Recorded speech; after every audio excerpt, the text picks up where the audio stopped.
शुभ संध्या।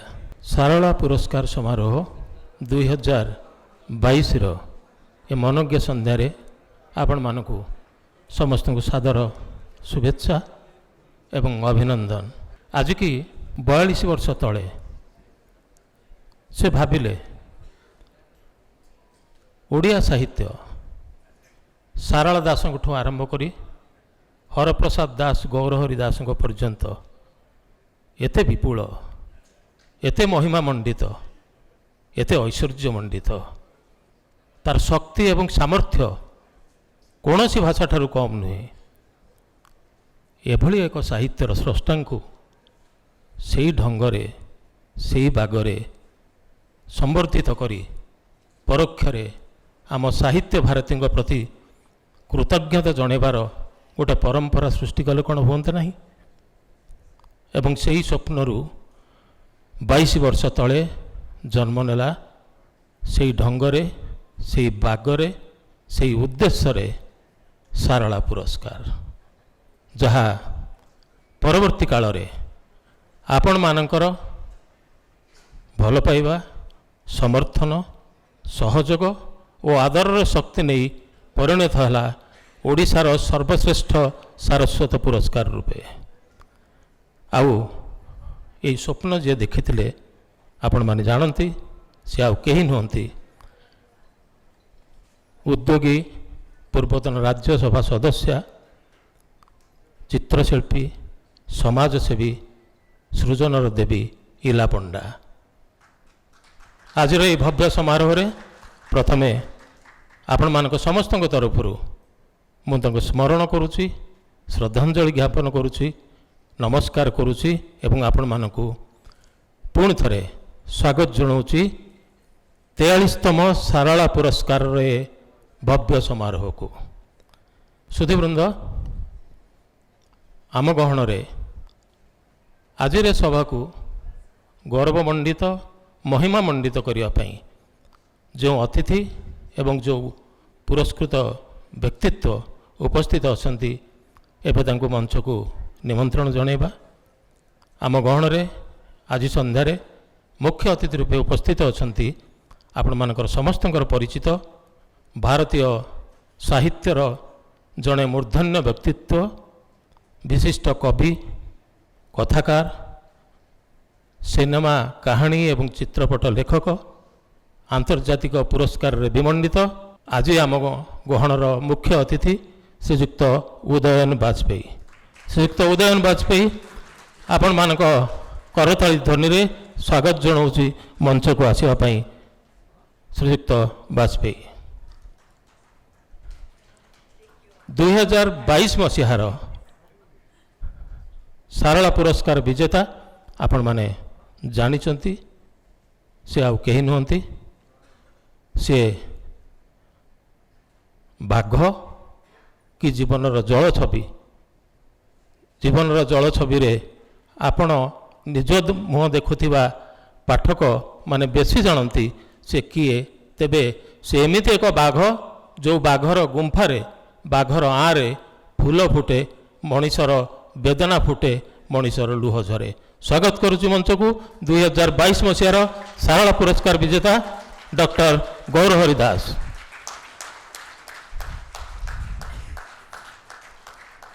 एवं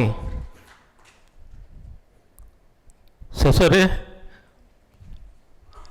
मंचारोहण करने मंचासीन होगापाई निवेदन करी सारला पुरस्कार को दिनकू दिन अधिक भव्य अधिक आकर्षणीय कर चली इम्फा चैरिटेबल ट्रस्ट ट्रस्टी सारला पुरस्कार ट्रस्टी श्रीमती पारमिता पंडा महोदय को समस्त को सादर स्वागत। एबे मु अनुरोध करी आम गणर अच्छा आदृत चिल्ड्रेन होम पिला माने आमर परंपरा अनुजाई जहाँ सारला पुरस्कार समारोह दीर्घ वर्ष धरी कायम रखी प्रथमे आमे उत्कलर वंदना करिबा। मु अनुरोध करी आदृत चिल्ड्रेन होम पिला मानकु उत्कल वंदना गान करिबा पई। वंदे उत्कल जननी।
धन्यवाद आदृतर पिलामानकु।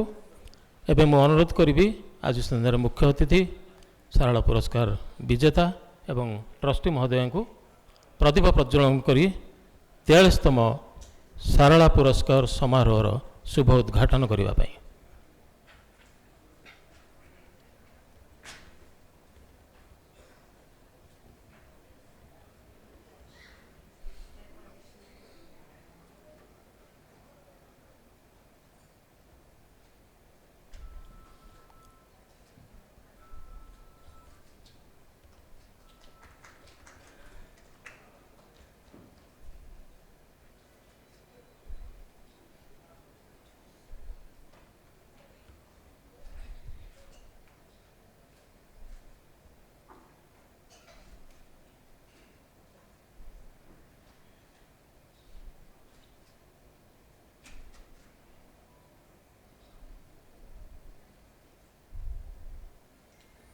धन्यवाद मुख्य अतिथि एवं अन्य वरेण्य व्यक्तित्व मानक। सुधीवृंद एबे प्रथम मु अनुरोध करी इम्पैक्ट ट्रस्टी श्रीमती पारमिता पंडा महोदय को तांकर स्वागत संभाषण रखिबे। श्रीमती पंडा महोदय।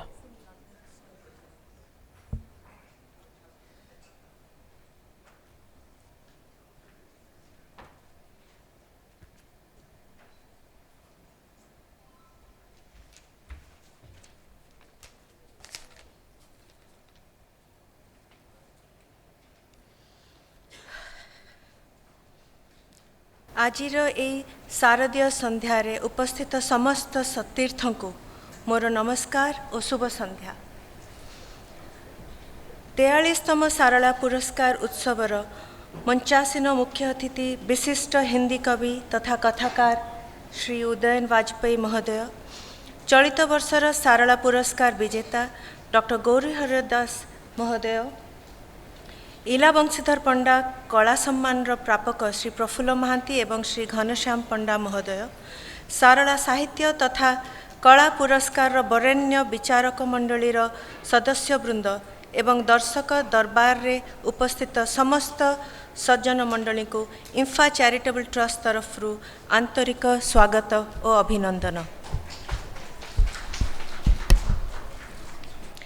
दीर्घ 43 वर्ष धरी प्रदान करा जाई आसुथिबा एही सारला पुरस्कार अन्यतम प्रवर्तिका इला पंडांकर आज 90तम जन्मतिथि।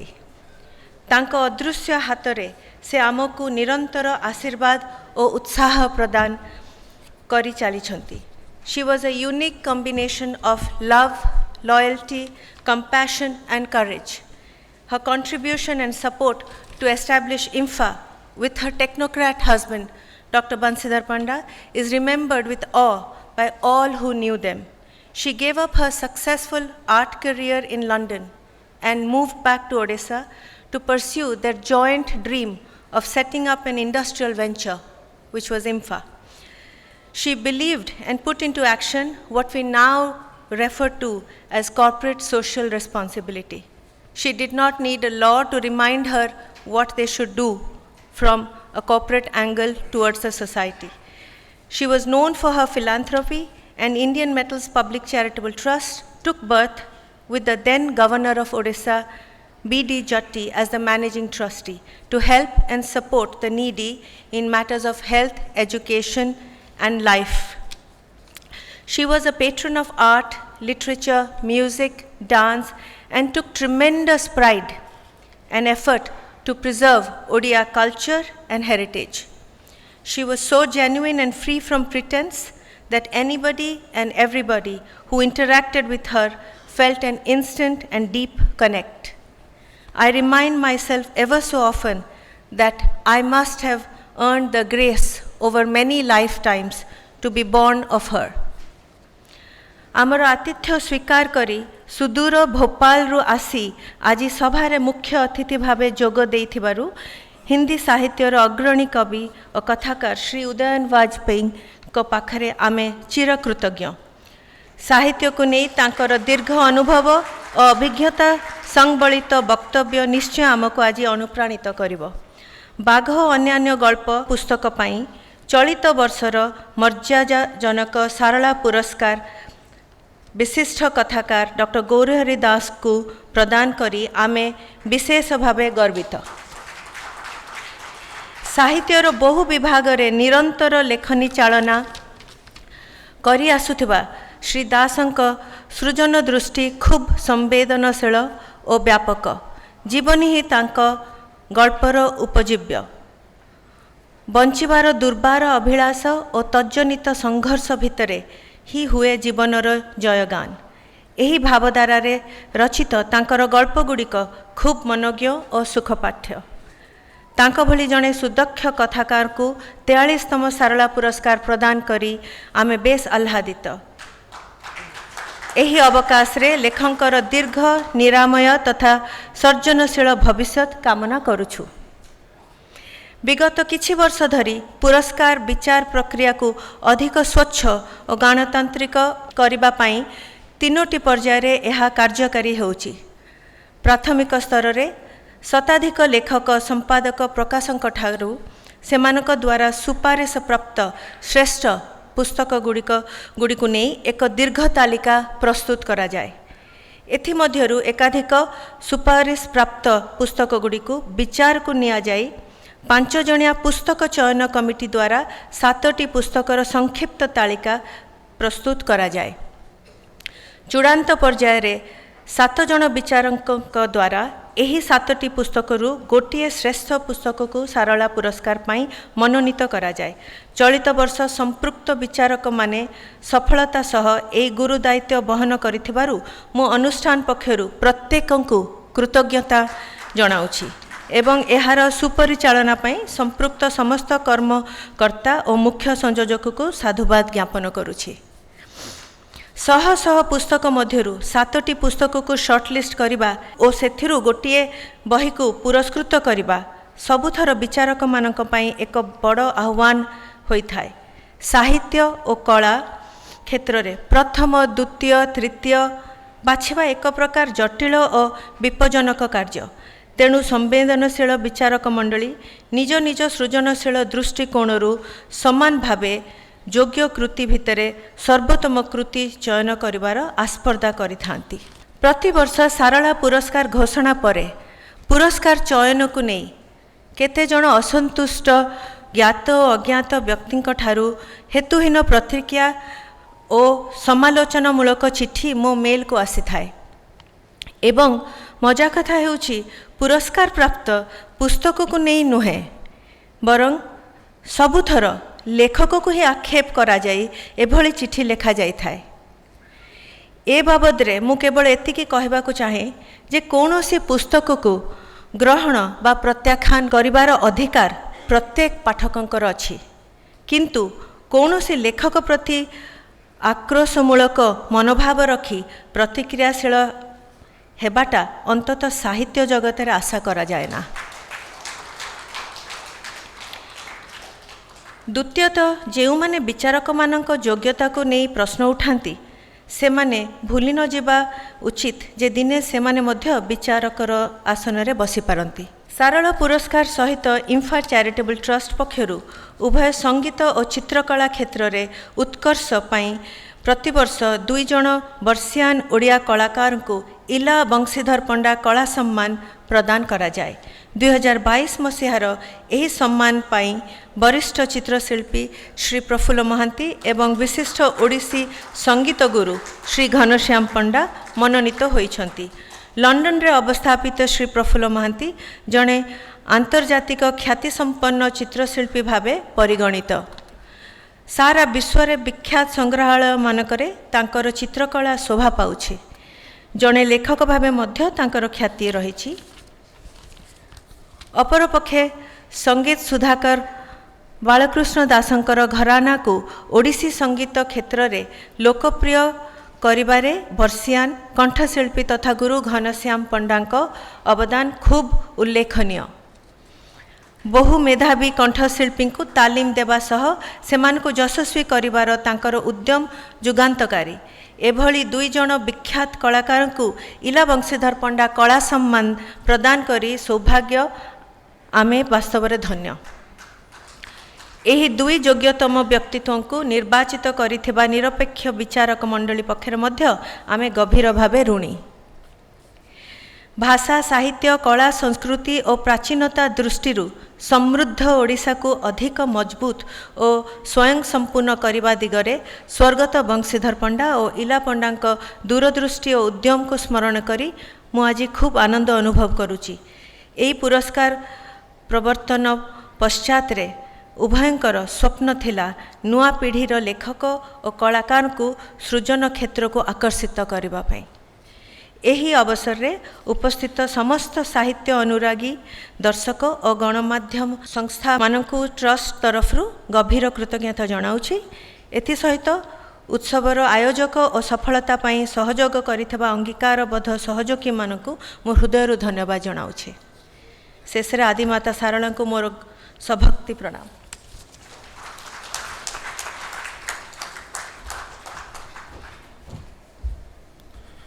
धन्यवाद मैडम। प्रकृत में बड़ कठिन ये प्रीति पालिबा तीक्ष्ण असीधारे बाट चलिबा पुरस्कार टे स्थापना करिबा बा से पुरस्कार चयन कमिटीर सदस्य रहिबा ये उभय होची खंडाधर बाट चलिबा संगे समान। किंतु जी यात्री से आहत हब कि न हब एक चिंता करनी से चलिबा जारी रखे एवं तार लक्ष्यस्थल में निजे पहुँचे और साथी मानक पहुँचाए जो कथा आज सारला पुरस्कार प्रमाणित करिछि।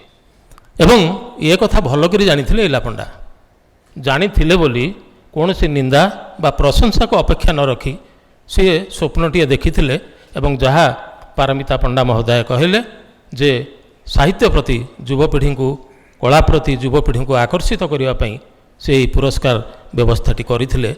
आज हरप्रसाद दास पाइले, प्रकाश महापात्र पाइले कि गौरहरि दास पाइले से कथा हुए तो तांको समसामयिक कहीं चिंता करुथाई पारंती सी कहीं पाइले मु पाइली नहीं। किंतु युवपीढ़ी या चिंता करती यही स्वप्न देखती जे ए वर्ष गौरहरि दास पाउचंती मु भी लिखिबी मु भी तांको भली निरंतर साधना करी अटकी न जाई लिखि चलिबी प्रतिदिन लिखिबाटा को संकल्प करी ओ आज न हो 20 वर्ष पर मु भी दिने सारला पुरस्कार पाइबी। सुधीवृंद जी एते स्वप्न देखिथिले आसंतु तांको टिके स्मरण करिबा आज तांको 90तम जन्म जयंती रे। Audio visual please.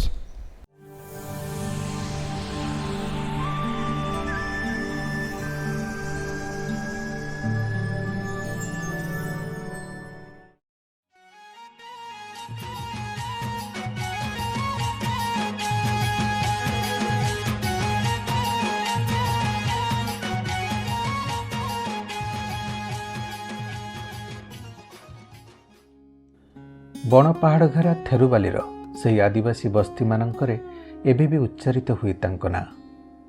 अभावी मनीषर शिराळ हाथ आज भी खोजी हुए तांको करुणार स्पर्श और स्नेह भिजा हस। लक्ष्मी नारायण मंदिर बेढ़ारे एबे भी गुंजरी उठे तांको भक्तिर भाव मंत्र। कारखानार प्रतिटी कर्मचारी आज भी मने पकांती तांको आदर और अभ्यर्थना। जड़े प्रसिद्ध शिल्पपति होइथिले भी अंतर रे मनीष समाज प्रति गभीर संवेदना और भल पाइबा रखी आसीथिबा जड़े कला विदुषी महिला हेउछंती इला पंडा। बंशी बाबूंकर मन भितर जो चिंता जोटा ताको गोटे बड़ वैज्ञानिक कला वो ताको थेरुभाली प्रोजेक्ट को सक्सेसफुल करैला या पछाड़े जो प्रेरणा रही से होउछंती इला पंडा। इला पंडा को से विवाह कले लंडन रे। इला देवी होउछंती आमर पारिवारिक बंधु आमर सार थिले ताको बापा ना हूँ Ghanshyam Das professor Ghanshyam Das history London रू फेरी से समय मोर विख्यात प्रोफेसर। इला पंडा जड़े अद्भुत पुत्रपिला थिले जे एकाधार जड़े शिल्पी थिले से लेखुथिले साहित्य विचार करि पारुथिले ଶେଷରେ 1980 ମସିହାରେ ସେ ପୁରସ୍କାର ପ୍ରତିଷ୍ଠିତ ହେଲା ଓ ସେ ପ୍ରଥମବାର ପ୍ରତିଷ୍ଠା ପାଇଲା ପରେ ସୁରେନ୍ଦ୍ର ମହାନ୍ତିଙ୍କର କୂଳବୃଦ୍ଧ ବୋଲି ଗୋଟେ ବହି ସେ ସାରଳା ପୁରସ୍କାର ପାଇଥିଲା। 1932 ମସିହା ଅକ୍ଟୋବର 26ରେ ଏକ ସମ୍ଭ୍ରାନ୍ତ ପରିବାରରେ ଜନ୍ମଗ୍ରହଣ କରିଥିଲେ ଇଲା ପଣ୍ଡା। ପିତା ଘନଶ୍ୟାମ ଦାସ ଥିଲେ ଇତିହାସର ପ୍ରଫେସର। ସ୍କୁଲ କ୍ୟାରିୟର ପରେ ସେ ଶାନ୍ତିନିକେତନରେ ଯୋଗ ଦେଇଥିଲେ।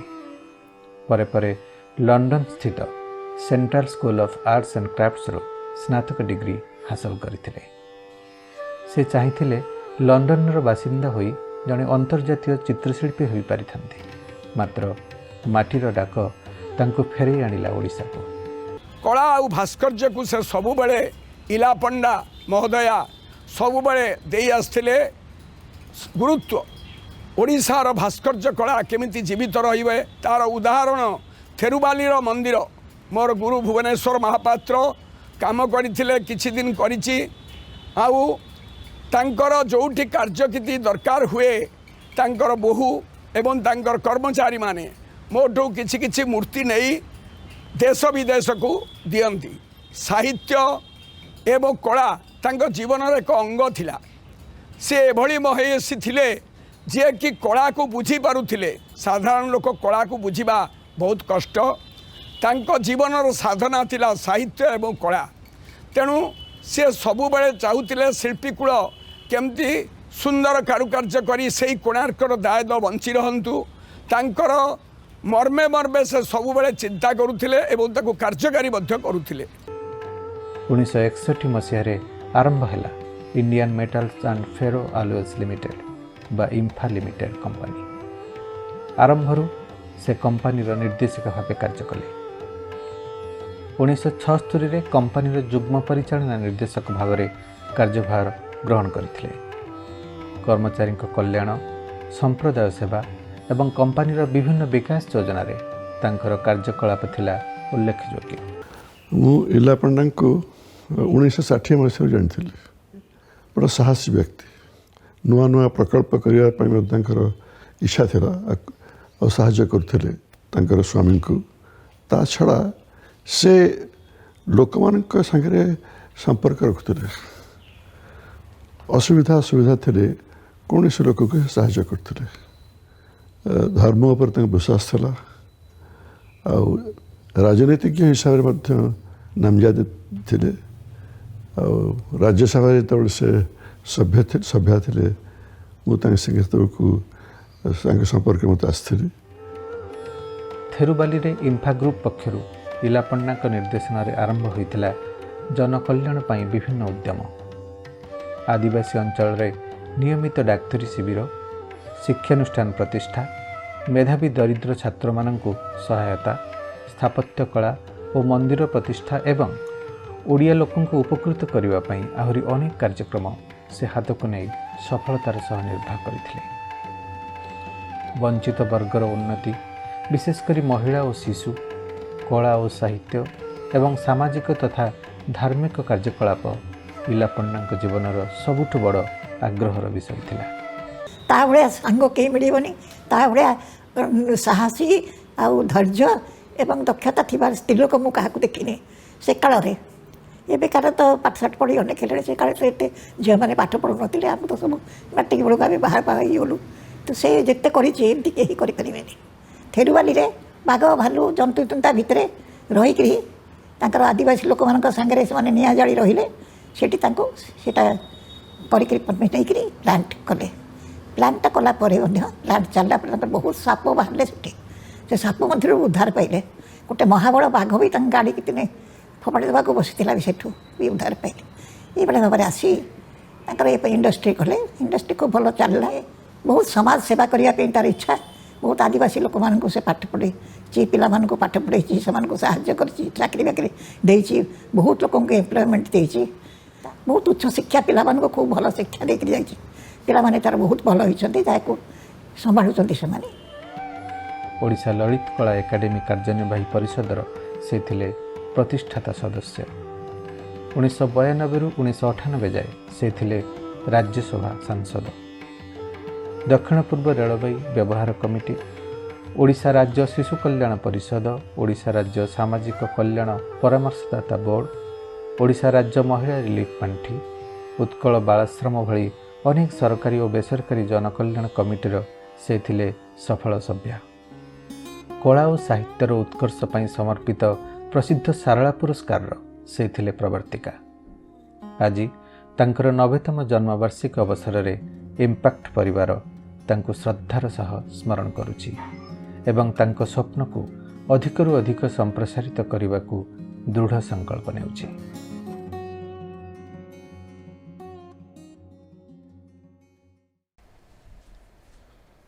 ଆପଣ ବଞ୍ଚିଥିଲେ ଆଜି 90 ବର୍ଷରେ ପଦାର୍ପଣ କରିଥାନ୍ତେ।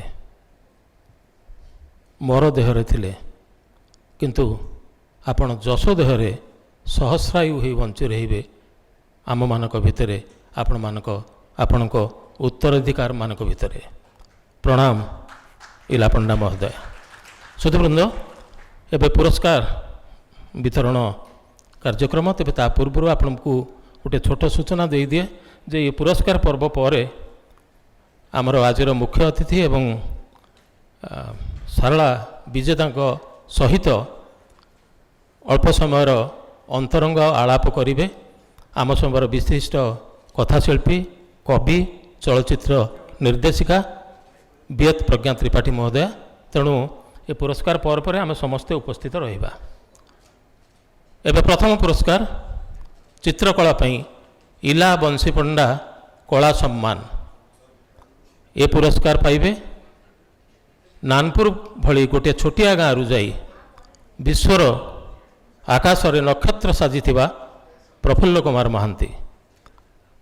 ତେବେ ଏ ପୁରସ୍କାର ପ୍ରଦାନ କରିବା ପୂର୍ବରୁ ଆସନ୍ତୁ ଦେଖିନେବା ତାଙ୍କ ସମ୍ପର୍କରେ ଏକ କ୍ଷୁଦ୍ର ବୃତ୍ତଚିତ୍ର।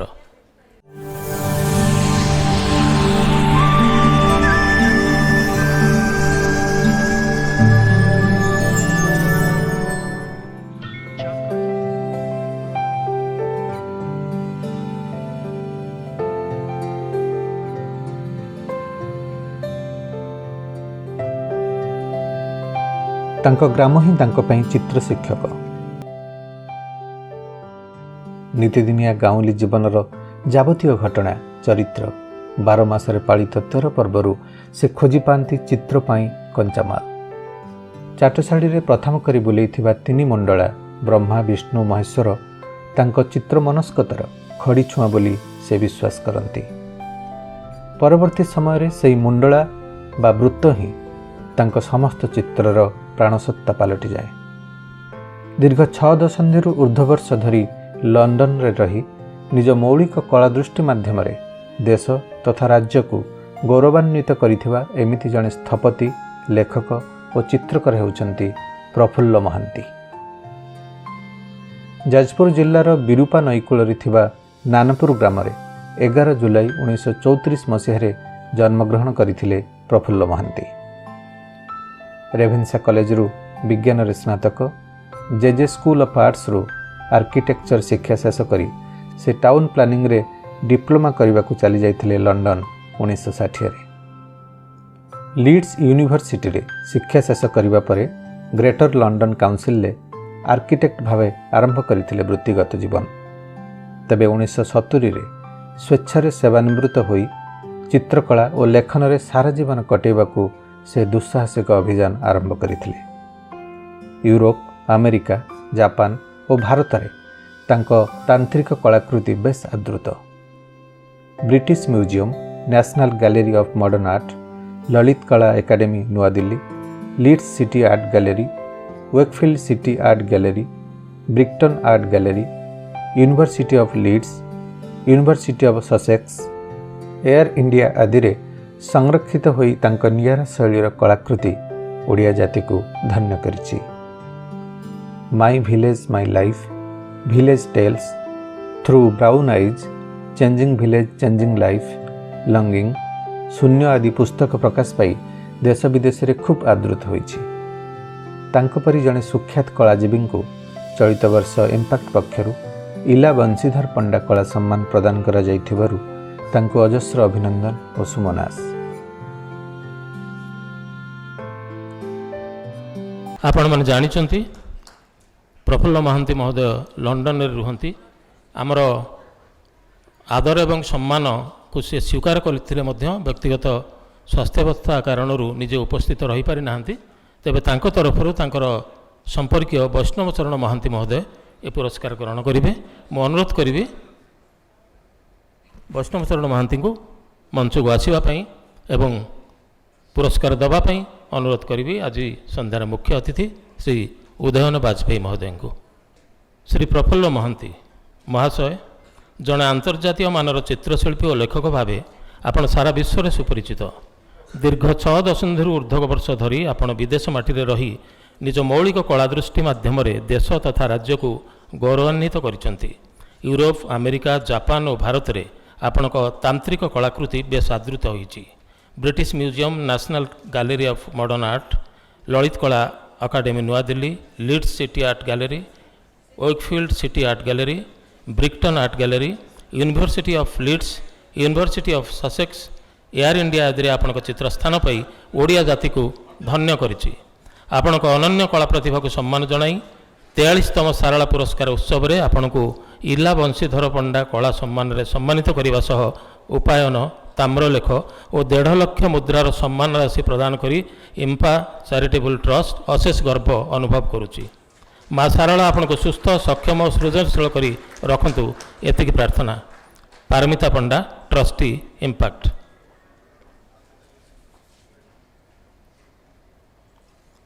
ଏବେ ପରବର୍ତ୍ତୀ କଳା ପୁରସ୍କାର ସଙ୍ଗୀତ ପାଇଁ ଏ ପୁରସ୍କାର ପାଉଛନ୍ତି ଶ୍ୟାମଘନକୁ ଜୀବନ ଧନ କରି ନିଜ ଜୀବନକୁ ଓଡ଼ିଶୀ ସଙ୍ଗୀତ ପାଇଁ ଉତ୍ସର୍ଗ କରିଥିବା ବିଶିଷ୍ଟ ସଙ୍ଗୀତ ଶିଳ୍ପୀ, ସଙ୍ଗୀତ ଗୁରୁ ଘନଶ୍ୟାମ ପଣ୍ଡା। ଏବେ ପୁରସ୍କାର ପ୍ରଦାନ ପୂର୍ବରୁ ଆସନ୍ତୁ ଦେଖିନେବା ତାଙ୍କ ସମ୍ପର୍କରେ ଏକ କ୍ଷୁଦ୍ର ବୃତ୍ତଚିତ୍ର।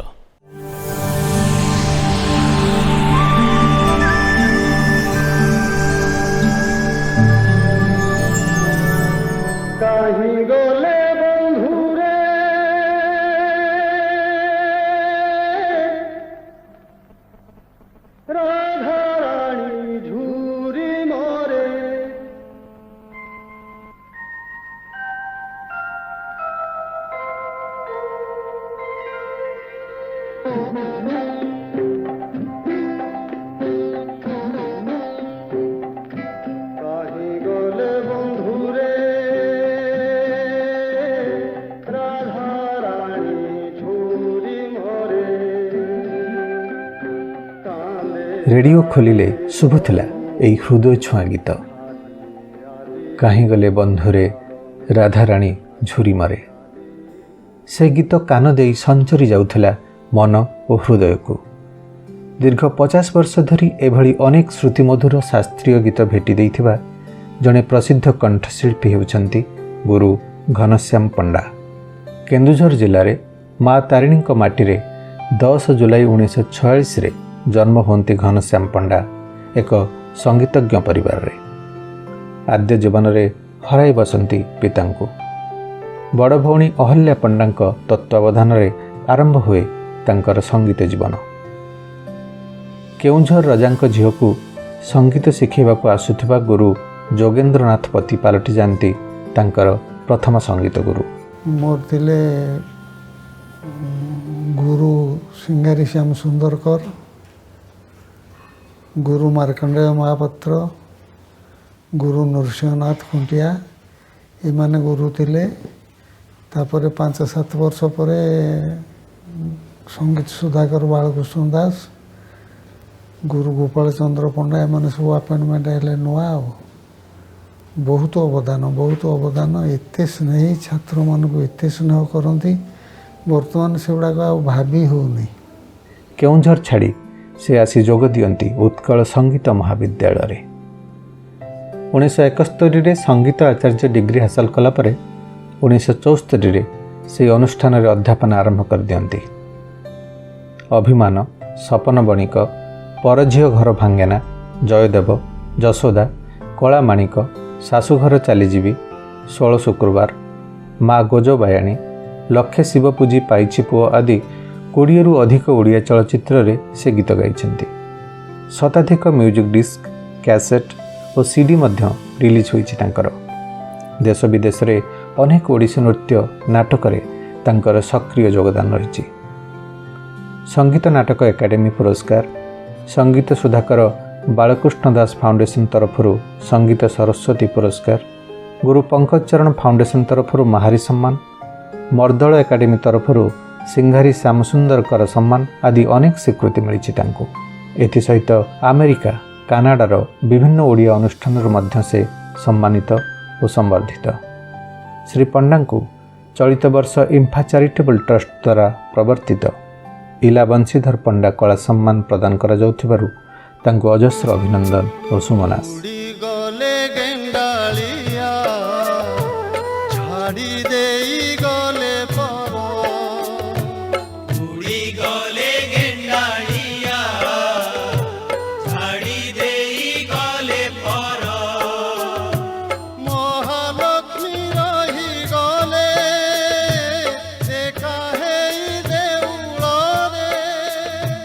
स्वागत जनाऊँ निमंत्रण करुचु श्री घनश्याम पंडा महोदय को मंच को एवं अनुरोध करुच्ची मुख्य अतिथि महोदय तांको पुरस्कार प्रदान करने। इला बंशीधर पंडा कला सम्मान 2022 श्री घनश्याम पंडा महाशय ओडिसी संगीतर जड़े विरल कंठशिल्पी और गुरु भावे आपण दीर्घ 5 दशंधि धरी राज्य तथा देशर संगीत प्रेमी मानक आकृष्ट कर आसिचंती। अभिमान, सपन बणिक, परझियो घर भांगेना, जयदेव, जशोदा, कलामाणिक परी 20 ऊर्ध्व ओडिया चलचित्र कंठदान करी आपण ओडिशार पारंपरिक संगीत धारा को लोकाभिमुखी कराइचंती। जड़े संगीत गुरु भावे मध्य आपण अनेक छात्र छात्री को यशस्वी कंठशिल्पी भावे प्रतिष्ठित करिवारे सफल होइचंती।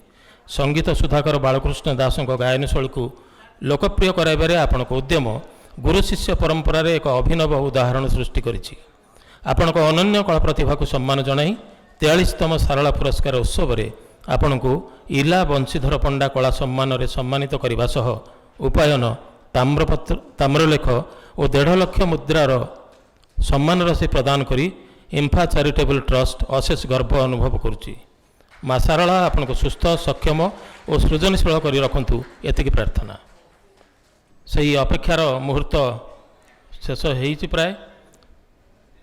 सारला पुरस्कार 2022 सारला पुरस्कार 2022 विजेता सांप्रतिक ओडिया कथा साहित्यर अन्यतम गारिमा डॉक्टर गौरहरि दास। आसंतु पुरस्कार प्रदान करने पूर्व तांको संपर्क में एक क्षुद्र वृत्तचित्र देखिनबा।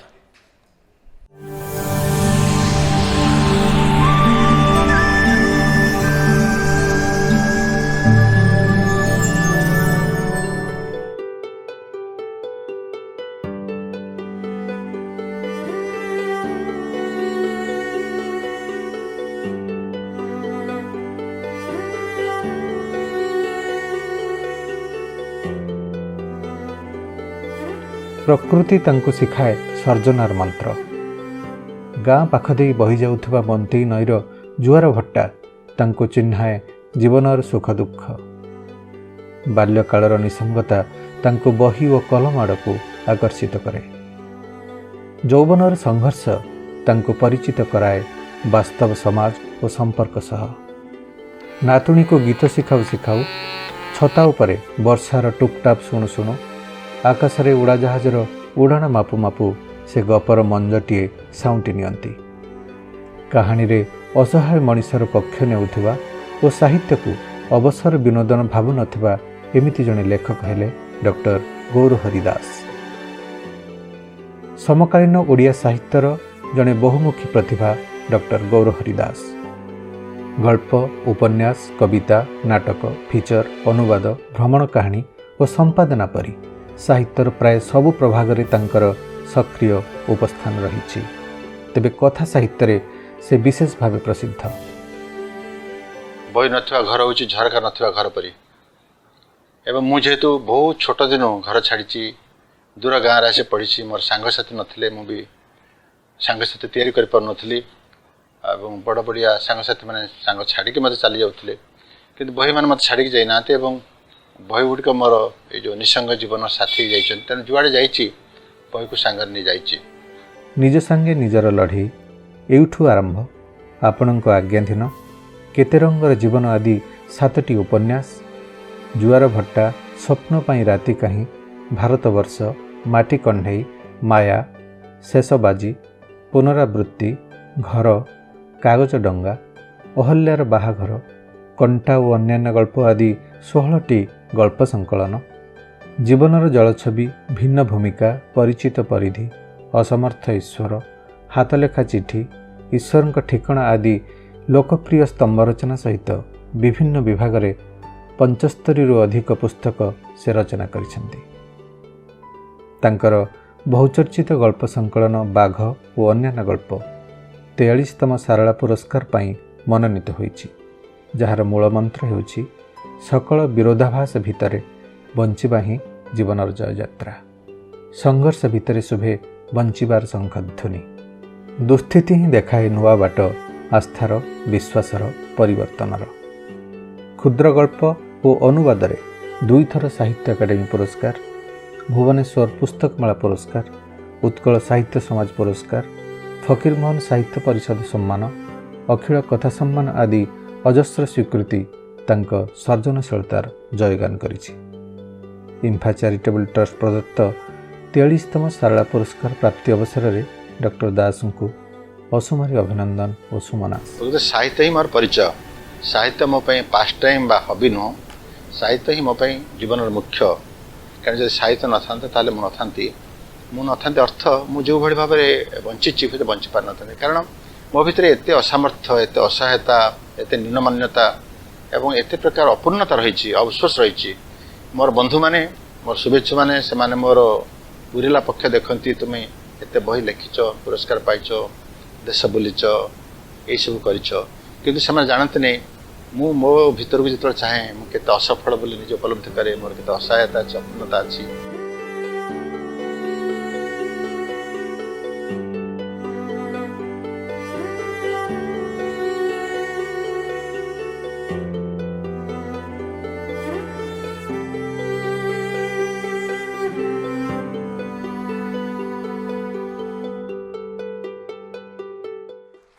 ଏ ବୃତ୍ତଚିତ୍ର ସରିବା ପୂର୍ବରୁ କଥା ସରିଗଲା, ଆମେ ଭାବିଲେ ବୋଧେ ସରିଗଲା, ଉଠିଗଲେ ବା ଉତ୍କଣ୍ଠିତ ହୋଇ ଚାହିଁଲେ ଯେ କେମିତି ସମ୍ବର୍ଦ୍ଧନା ପ୍ରଦାନ କରାଯିବ, କିନ୍ତୁ ତାପରେ କିଛି ସମୟ ଧରି ଟୁ ଟୁ ଟୁ ଟୁ ଟୁ ଟୁ ଟୁ ଟୁ ଟୁ ୟାକୁ ଆମେ ଶୁଣିଲେ। ମୋତେ ଲାଗିଲା ଯେମିତି ଗୌରହରି ଦାସଙ୍କ ଗଳ୍ପ ପଢ଼ି ସାରିଲା ପରେ ବି ଯେଉଁ ଗୁଞ୍ଜରଣ ମୋ ଭିତରେ ସୃଷ୍ଟି ହୁଏ ତାହା ହିଁ ଘଟୁଛି ଏଠି। ଧନ୍ୟବାଦ, ଅଭିନନ୍ଦନ ଆପଣଙ୍କୁ। ଏବେ 43ତମ ସାରଳା ପୁରସ୍କାର ପ୍ରଦାନ କରିବା ପାଇଁ ଡକ୍ଟର ଗୌରହରି ଦାସଙ୍କୁ ମୁଁ ଅନୁରୋଧ କରିବି। ଆଜିର ମୁଖ୍ୟ ଅତିଥି ଶ୍ରୀ ଉଦୟନ ବାଜପେୟୀ ମହୋଦୟଙ୍କୁ। ସାରଳା ପୁରସ୍କାର 2022 ଡକ୍ଟର ଗୌରହରି ଦାସ ମହାଶୟ ସମକାଳୀନ ଓଡ଼ିଆ ସାହିତ୍ୟର ଜଣେ ପ୍ରଭାବଶାଳୀ ବିସ୍ମୟ ପ୍ରତିଭା ଭାବେ ଆପଣ ବିଭିନ୍ନ ବିଭାଗରେ ଲେଖଣି ଚାଳନା କରି ସଫଳତା ଅର୍ଜନ କରିଛନ୍ତି। ଗଳ୍ପ ଉପନ୍ୟାସ କ୍ଷେତ୍ରରେ ଆପଣଙ୍କ ସର୍ଜନଶୀଳତା ବିଶେଷ ଭାବେ ସିଦ୍ଧ ଓ ସମୃଦ୍ଧ। ଜୀବନର ବାହ୍ୟ ଜଗତ କେବଳ ନୁହେଁ, ଅନ୍ତର୍ଜଗତକୁ ମଧ୍ୟ ଆଲୋକିତ କରିଆସିଛି ଆପଣଙ୍କ କଥା ସାହିତ୍ୟ। ଦୀର୍ଘ 4 ଦଶନ୍ଧିରୁ ଉର୍ଦ୍ଧ୍ୱ କାଳ ଧରି ଆପଣଙ୍କ ନିରଳସ ସାଧନା ଓଡ଼ିଆ ସାହିତ୍ୟକୁ ଭେଟି ଦେଇଛି 7ଟି ଉପନ୍ୟାସ ଓ 16ଟି ଗଳ୍ପ ସଂକଳନ ସମେତ ସାହିତ୍ୟର ପ୍ରାୟ ସବୁ ବିଭାଗରେ ରଚିତ 75ରୁ ଅଧିକ ମୂଲ୍ୟବାନ ପୁସ୍ତକ। ଯାବତୀୟ ଜୀବନ ସଂଘର୍ଷ ଭିତରେ ବଞ୍ଚିବାର ଆଶା ଓ ପ୍ରେରଣା ପ୍ରଦାନ କରୁଥିବା ଆପଣଙ୍କ ଅନବଦ୍ୟ ଗଳ୍ପ ସଂକଳନ ବାଘ ଓ ଅନ୍ୟାନ୍ୟ ଗଳ୍ପ 43ତମ ସାରଳା ପୁରସ୍କାର ପାଇବା ପାଇଁ ଯୋଗ୍ୟ ବିବେଚିତ ହୋଇଥିବାରୁ ଆପଣଙ୍କୁ ଅଭିନନ୍ଦନ ଜଣାଇବା ସହ ଉପାୟନ, ତାମ୍ରଫଳକ ଓ 5 ଲକ୍ଷ ମୁଦ୍ରାର ସମ୍ମାନ ରାଶି ପ୍ରଦାନ କରି ଇମ୍ଫା ଚାରିଟେବୁଲ୍ ଟ୍ରଷ୍ଟ, ସାରଳା ପୁରସ୍କାର ବିଚାରକ ମଣ୍ଡଳୀ ଏବଂ ସାରଳା ସଚିବାଳୟ ଅଶେଷ ଗର୍ବ ଅନୁଭବ କରୁଛି। ବାଗ୍ଦେବୀ ମା ସାରଳା ଆପଣଙ୍କ ଲେଖନୀକୁ ସଚଳ ରଖିବା ସହିତ ଆପଣଙ୍କୁ ଆୟୁଷ୍ମାନ କରନ୍ତୁ, ଏତିକି ପ୍ରାର୍ଥନା।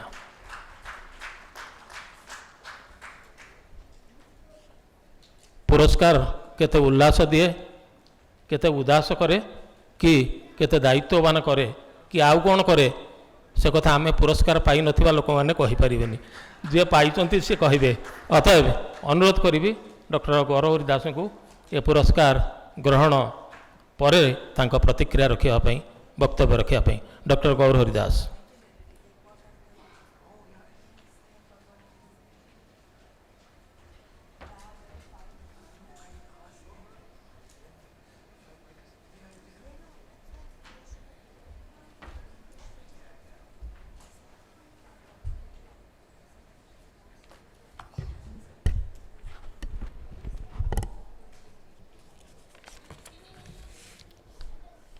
शुभ संध्या। IMFA Charitable Trust trustee Shrimati Paramita Panda, आज उत्सवर मुख्य अतिथि श्रीयुक्त उदयन वाजपेयी, अनुपस्थित श्रीयुक्त प्रफुल्ल कुमार महांती, श्रीयुक्त घनश्याम पंडा ओडिशार कृति संतान एवं कार्यक्रम नेपथ्य थिबा श्रीमान सरोज एवं ये आनुष्ठानिक कार्यक्रम पर आम मान सहित गोटे अंतरंग आलाप आलोचना जे करेंगे श्रीमती वेद प्रज्ञा त्रिपाठी, उपस्थित ओडिशार बहु विख्यात लेखक बुद्धिजीवी बंधु परिवार सदस्य मोर शुभेच्छु एवं बंधुगण, गल्प संकलन बाघ अन्य गल्प पर मत पुरस्कृत करी जीवन प्रति कृतज्ञ होबार आउ गोटे मुहूर्त उपहार देथिबारु मो Indian metals public charitable trust को धन्यवाद जनाऊँगी। मोर बहीटी पुरस्कार योग्य बोली अनुभव करिथिबारु मनोनयर विभिन्न पर्यायर संपृक्त विचारक मान मोर कृतज्ञता जनाऊँगी। मोर ये आनंददायक मुहूर्त जो मैंने उपस्थित अच्छा एवं जो मैंने उपस्थित रही पारना मोर अनुरागी पाठक पाठिका मान श्रद्धा निवेदन करुच्ची। मनीष पाई सबुठु सुखकर अनुभव होची लोड़ा हेबार अनुभव, सबुठु दुख होची अलोड़ा हो जबार अभिज्ञता। प्रत्येक पुरस्कार ता प्रापक को लोड़ा हेबार गोटा आकस्मिक मधुर अनुभव दे थाए। ए प्रकार अनुभव दीर्घ 4 दशंधि ऊर्ध्व धरी बहु व्यक्ति को उपहार दे आसिथिबारु मैं ट्रस्टर प्रतिष्ठाता दूरदृष्टि संपन्न दंपति श्रीयुक्त वंशीधर पंडा एवं श्रीमती इला पंडा मध्य सम्मान सहित स्मरण करुच्ची। स्कॉटिश फिल्म निर्देशक स्टीवेन मॉफ्थर कहते जे आमे समस्ते शेष को दिन गप पलटि जा। मु आपण माने मंचर बसित श्रीयुक्त वाजपेयी एवं श्रीमती पंडा आमे समस्ते दिने गोटे गोटे गप पलटि जा। से गप जिते आकर्षणीय अनाकर्षणीय अर्थपूर्ण अर्थहीन होना कहीं गप पलटि जा प्रति मनुष्यर अवधारित भाग्य। तार से गप लिखापी कि कहवाई शब्दर प्रयोजन, तेणु शब्दर प्रयोजन सृष्टिर आरंभ थिला, सृष्टिर शेष गाल्पिक पर गाल्पिक विदाय नवा सत्वे गप शब्द शब्दर शेष नहीं, शब्दर समाधि नहीं। वास्तवता सांगे संबंध थिबा कहानी मोर चरा हुई कलार प्रयोजन दृष्टि से किसी कल्पनार पुट अवश्य देती, मात्र कहानी मंज सब रही वास्तव सहित। आल्बर्ट काम्यू कहते कहानी हूँ से मिछ जो मिछ जरिया सत पाखे पहुँची हुए। मुझे विश्वास करे। टिके आरंभ कहूली सब मनुष्य शेष को गप पलटती। मोर सौभाग्य हो कि दुर्भाग्य हो मैं आरंभ गप पलटि जाइली बा गप सांगे मोर जन्म होता। बापा माँ पुओ झी हो नाने जगन्नाथ पाखे मानसिक करते जे पुओटी हेले बाबाजी करदे। पुओटी जन्म होबार 8 वर्ष पर्यंत बाबाजी करा न जीवारु मंते कूलर से गाँव में जो मैंने पूर्वर बापा माँ को अशुभ अमंगलिया कहते से मैंने चर्चा कले जे ये 8 वर्ष होगा सत्य केमिति जगन्नाथ बाबाजी कर न दे एठी घर रखिंट। बाध्य बापा माँ तांकर सबू अनिच्छा सत्वे गाँव तो बहुत दूर गोटे वैष्णव मठ ने बाबाजी करदे एवं से अपरिचित जगह मोर जहाँ सहित परिचय होता सी था उत्पीड़क निसंगता। गाँ दाण्ड खेली बुलवार बयस बेलू मत दूर गाँव में जाई रहा पड़ा एवं से निसंगतार मुक्ति मु दिने कागज एवं कलम उठी नहीं जहाँ परवर्ती समय मोर जीवन और जीविका पलटिला। शब्द है संसार, तेणु मत लेखक भाव में गढ़ी तोड़ा पछरे ଯଦି କାହାର ସବୁଠୁ ବେଶୀ ଅବଦାନ ଥାଏ ତାହା ହେଉଛି ମୋ ଶୈଶବର ନିରାପତ୍ତା ଶୂନ୍ୟତା, କୈଶୋରର ନିସଙ୍ଗତା ଏବଂ ଯୌବନର ଜୀବନ ସଂଘର୍ଷ। ଆଜିର ଏହି ଆନନ୍ଦଦାୟକ ମୁହୂର୍ତ୍ତରେ ମୁଁ ପଛରେ ଛାଡ଼ି ଆସିଥିବା ମୋର ସେ ଦୀର୍ଘଶ୍ୱାସ, ସେ ଅସହାୟତା, ବିଷାଦ, ଅଶ୍ରୁ, ଉପେକ୍ଷା, ଅନାଦର ଏବଂ କିଛି କିଛି ଲୋକଙ୍କର ଆସ୍ଥା ପାଖରେ ମୋର କୃତଜ୍ଞତା ଜଣାଉଛି, କାରଣ ସେମାନଙ୍କ ଭିଡ଼ ମୋ ଚାରିପଟେ ନଥିଲେ ଆଉ ଯାହା ହେଇଥାନ୍ତି ପଛେ ଲେଖକ ହେଇନଥାନ୍ତି। ବନ୍ଧୁଗଣ, ପ୍ରତ୍ୟେକ କବି ଲେଖକଙ୍କ ପରି ମୁଁ ମଧ୍ୟ ସମାଜ ପାଖରେ ଋଣୀ। କେବଳ ବ୍ୟକ୍ତି ସମାଜ ନୁହେଁ, ପ୍ରକୃତି ପାଖରେ ମଧ୍ୟ ଆମେ ବହୁ ଭାବରେ କୃତଜ୍ଞ। ଯଦି ମୋ ଗାଁ ପାଖରେ ମନ୍ତ୍ରୀ ନଥାନ୍ତା, ଯିଏ ଜୁଆର ଭଟ୍ଟା ପରି ଶିଖି ନଥାନ୍ତା, ଜୀବନରେ ସଫଳତା ସାଙ୍ଗରେ ବିଫଳତା ଅଛି, ଯଦି ଆକାଶ, ପାହାଡ଼, ସମୁଦ୍ର, ଝରଣା, କଙ୍କି, ପ୍ରଜାପତି, ଗୁଣ୍ଡୁଚି, ମୂଷା ଏବଂ ଇନ୍ଦ୍ରଧନୁ ନଥାନ୍ତେ, ଯଦି ନଥାନ୍ତା ବର୍ଷା, ବସନ୍ତ, ବୈଶାଖ, ମୌସୁମୀ, ଚୈତାଳି, ଝାଞ୍ଜି, ତାହେଲେ ବ୍ୟାପ୍ତି, ଗଭୀରତା, ପ୍ରାପ୍ତି, ପ୍ରତ୍ୟୟ, ପ୍ରତ୍ୟାଶା ଏସବୁ ଶିଖିବାର ଅଭିଜ୍ଞତା ମଣିଷର ଲେଖକରେ କେଉଁଠୁ ଆସନ୍ତା? ବିନା ଅନୁଭୂତି ଅଭିଜ୍ଞତାର ଶବ୍ଦ ତ ଶବ ପରି ନିଶ୍ଚଳ।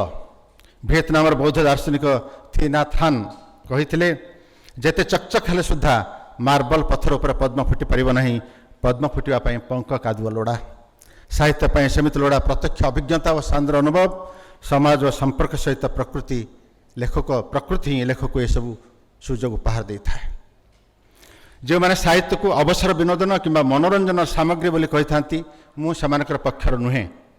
ମୋ ପାଇଁ ସାହିତ୍ୟ ମନୋରଞ୍ଜନ ସାମଗ୍ରୀ ନୁହେଁ, ଏହା ସମାଜର ରାଜନୈତିକ, ଅର୍ଥନୈତିକ ଏବଂ ସାଂସ୍କୃତିକ ବ୍ୟବସ୍ଥା ଉପରେ ମୋର ହସ୍ତକ୍ଷେପ। ଏହା ପୁଣି ବ୍ୟବସ୍ଥାକୁ ସଜାଡ଼ି ନ ପାରିବାର ମୋର ଅସହାୟତା, ମୋର ସ୍ୱପ୍ନର ଶ୍ଵେତପତ୍ର। ଯେମିତି ସ୍ୱୀକାର କରେ ନାହିଁ ଯେ ସାହିତ୍ୟ ମନୋରଞ୍ଜନ ସାମଗ୍ରୀ, ସେମିତି ମଧ୍ୟ ସ୍ୱୀକାର କରେ ନାହିଁ ଯେ ଜଣେ ଲେଖକ ଅନାସକ୍ତ ବା ନିରପେକ୍ଷ ଶବ୍ଦଶିଳ୍ପୀ। ମୁଁ ଅନାସକ୍ତ କିମ୍ବା ନିରପେକ୍ଷ ନୁହେଁ, କାରଣ ମୁଁ ସବୁବେଳେ ଦୁର୍ବଳର ପକ୍ଷରେ, ଅସହାୟର ପକ୍ଷରେ, ଯାହା ମୋର ଭାଷା ନାହିଁ ତା ପକ୍ଷରେ ଏବଂ ଯାହା ଆଖିରୁ ଲୁହ ପୋଛି ଦେବ କେହି ନାହାନ୍ତି ତା ସପକ୍ଷରେ। ପୃଥିବୀର ଯେଉଁଠି ଯେଉଁଠି ଲୁହ ଝରେ ସେଇଠି ମୋର ସମାନୁଭୂତି ଥାଏ। ଆତତାୟୀର ବନ୍ଧୁକ ମନରୁ କୋଡ଼ ପୋଛା ଛୁଆକୁ ବଞ୍ଚାଇବା ପାଇଁ ଅପରିଚିତ ମାର୍କିନ ସୈନିକର କୋଳକୁ ଫିଙ୍ଗି ଦେଉଥିବା ଆଫଗାନିସ୍ତାନ ମାଆର ଅସହାୟତାରେ, ଭାରତର ଆଣି ନ ପାରିବାର ଅସାମର୍ଥ୍ୟ ଯୋଗୁଁ ପେଟ୍ରୋଲ କି କିରାସିନରେ ଜଳି ଯାଉଥିବା ନୂଆ ଭୋଟର ଆର୍ତ୍ତନାଦରେ, ବାରମ୍ବାର ପ୍ରତାରିତ ହେଉଥିବା ନାଗରିକର ସ୍ୱପ୍ନଭଙ୍ଗରେ, ନିଜ ପିଲାମାନଙ୍କର କପଟ ପାଶରେ ବାଜି ହାରି ଯାଇଥିବା ଅସହାୟ ବୁଢ଼ା ବାପା ମାଙ୍କ ଚାପା କାନ୍ଦଣାରେ, ଅଧସ୍ତନର ଦୁର୍ଭାଗ୍ୟରେ, ଧନ ସମ୍ପତ୍ତି ଓ ସୌଭାଗ୍ୟ ଲାଭ ପାଇଁ ନରବଳି ଭଳି ଭୟଙ୍କର ଅନ୍ଧବିଶ୍ୱାସର ଯୂପକାଠରେ ବଳି ପଡ଼ୁଥିବା ଅସହାୟ ମଣିଷର ଶୁଭୁ ନଥିବା ଚିତ୍କାରରେ, ଅଯୋଗ୍ୟ ଭାଇର ପାଠପଢ଼ା ପାଇଁ ଅଧା ବାଟରୁ ନିଜ ପାଠରେ ଡୋର ବାନ୍ଧୁଥିବା ମେଧାବୀ ବଡ଼ ଭଉଣୀର ଦୁର୍ଭାଗ୍ୟରେ, ସ୍ୱର୍ଗପ୍ରାପ୍ତିର ଏକମାତ୍ର ଆଶ୍ରୟ ଭାବେ ଚିତ୍ରିତ ପୁଅ ଜନ୍ମ କରିନଥିବା ଯୋଗୁଁ ନିରପରାଧ ମାଆର ନୃଶଂସ ରକ୍ତପାତରେ ଦିନେ ପୁଅ ତା ପାଇଁ ରାଜଉଆସ ତୋଳିଦେବ ବୋଲି ବିଶ୍ୱାସ ରଖିଥିବା ମାଆର ଚିତାଭସ୍ମ ଚେନ୍ନାଇ ତାର ସମାଧି ପାଇଁ ଚେନ୍ନାଇ ଭୂମି ମିଳୁନଥିବାର କରୁଣ ଉପଲବ୍ଧି ପାଖରେ ମୁଁ ଥାଏ ସବୁଦିନେ ପ୍ରେମ, ସ୍ନେହ, କରୁଣା, ଆସ୍ଥା ଓ ବିଶ୍ୱାସ ସପକ୍ଷରେ ଏବଂ ଈର୍ଷା, ରକ୍ତପାତ, ହିଂସା ଓ ଆତଙ୍କ ବିପକ୍ଷରେ। ତେଣୁ ମୁଁ ନିରପେକ୍ଷ ନୁହେଁ।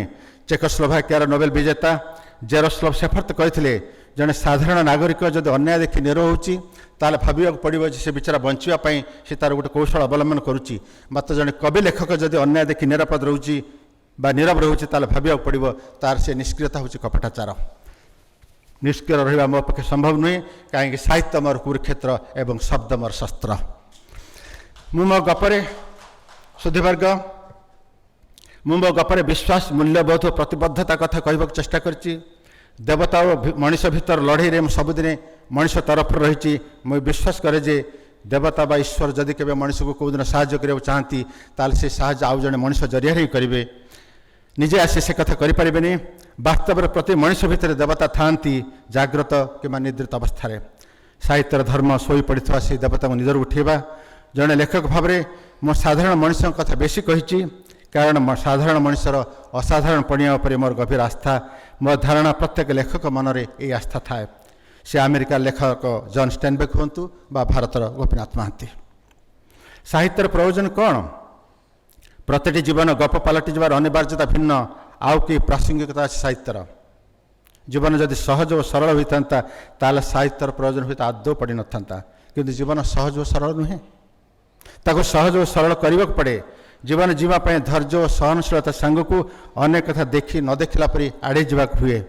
कांदिबा लगे जीवन जो 100 कारण देखाए हसिया तो 101 कारण देखा पड़े ता ना जीवन जी हुए ना। साहित्य पुणी अंधार और अनिश्चित रास्त आग को पाद बढ़िया लगी साहस दिए। आम भोगुवा भाग्य सबुठ कष्टकर नुहे या भली और या अधिक कष्ट भोगुवा मनीष आम सागर अच्छा जमी छेली चरेबा दिन नजीब एक साहित्य कहे। एक कहे जे खांटी सुना को नहीं अलंकार गढ़ी न हवा परी केवल खांटी सत्य को नहीं जीवन बंची हुए नहीं। किछि मधुर मिथ्यार प्रयोजन मध्य जीवन थाए। मार्किन कथाकार सेलमैन आलेक्सिंगर छोट गप मन पड़ुची आपण मैंने समस्त पढ़ी। गोटे टीवी रियलिटी शो को गोटे छोट झील को जाइए से गीत गायक आरंभ करने पूर्व विचारक मैंने कहते तुम स्वर अति भयंकर तुम जहाँ कर पचे गीत गाओ ना। झीटी कांदी पकाउची से जगह छाड़ी आसा पूर्व से कहूँ जे मो माँ एवं मोर संगीत शिक्षक कहते तो मुझे भल गाए किंतु आजिकल रियलिटी शो मानक आप देखुवे जे कैमेरा आगे अन्य को कष्ट दे कंदे जो नृशंस आनंद पाए मुझे भावुची से तो हरप्रसाद दास बसचंती भूल कहते संशोधन करेंगे बोधे भारतीय विचार तक आश्चर्य बोले कहुए जहाँपाई जर्मान शब्द गोटे अच्छी साधन फ्रेउदे अन्य को कष्ट दे जो आनंद पाती। आजिकल रियलिटी टीवी शो अनेक समय खराब कथा कही कंदे दुख पाई आनंद मिले से मैंने जो एक कहते ये विचारी झीटी कहूँ मोर माँ एवं मोर संगीत शिक्षक कहते मुझे भल गाए विचार कहते से मिछ कहती।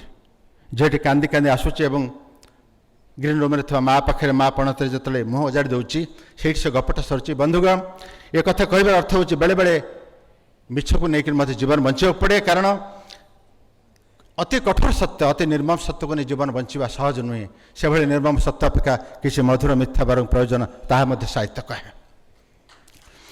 तबे जीवन एक बहुस्तरीय उपलब्धि ये केवल अश्रु नुहे आस्था मध्य रही। महू संग्रह आपण मैंने महू संग्रह बारंबार से लोकटी जाऊँगी और गचर महू फेणा थिबा से जगार निआ उड़ा देखुचे महू बाँस उड़ीक पलाउंट उड़ीक गलापर से महू नहीं जाऊँगी बारंबार ये कथा से महू फेणा भर बंची महुमाछी मैंने परवर्त समय से आंब तोटार आउ कि गचर जाने महू फेणा बांधती। बारंबार एम स्थानांतर को देखुवा गोटे चढ़ईटे गोटे महुमाछी की थर पचारे बारंबार मनुष्य तुम प्रति नृशंस आचरण करुच्ची एवं तापर पुणी आसी तुम ये फेणा बांधुच एत निर्यातना भर तुम भांगी पड़ ना। उत्तर महुमाछी कहला मनुष्य जिते जहाँ अत्याचार करू पछे महू चोरे नबार जिते कला कौशल करू पछे जेपर्यंत से महू निजे तैयारी कर कला कौशल न शिखी से पर्यंत आम पाखक आसुव से पर्यंत तार आशीर्वाद बांध रही। कारण जीवन जितेबले तार मीठापण दरकार पड़ो से मो पाखक आसब। सुधीवर्ग गत वर्ष यही मंचर आउ जड़े किए थे आसंता वर्ष आउ जड़े आसबे से दिन भी एमती समावेश थी आपण उत्साह हुए तो आज पर आज अधिक सांद्र एवं अंतरंग थी।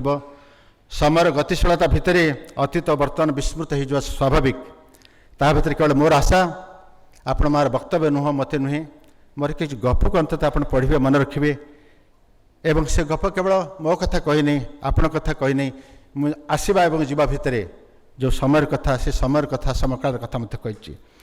जीवा पूर्व केवल प्रसिद्ध हिंदी कवि जेहेतु उदयन बाजपेयी अच्छा प्रसिद्ध हिंदी कवि दुष्यंत कुमार गीत संबंध में जहाँ लिखिते मु मो गप संगे बुले बंके केवल दिधाड़ कहि मोर जखम हिंदी उच्चारण में दयाकरी क्षमा करेंगे। थोड़ी आंच बची रहने दो थोड़ा धुआं निकलने दो कल देखोगे कई मुसाफिर इसी बहाने आएंगे मेरे गीत तुम्हारे पास सहारा पाने आएंगे मेरे बाद तुम्हें ये मेरी याद दिलाना आएंगे। अर्थ होची आस्था रही चुली जलु थाउ कि धुआं भी उठुताऊ हुए तो धुआं दूर देखी आउ कि बाट भी आसबे तुम निकट दिने मो गीत आश्रय आसब जिते मु नथी से गप गुड़िक से गीत गुड़िक तुमको मो कथा मन पकेब। बहुत बहुत धन्यवाद।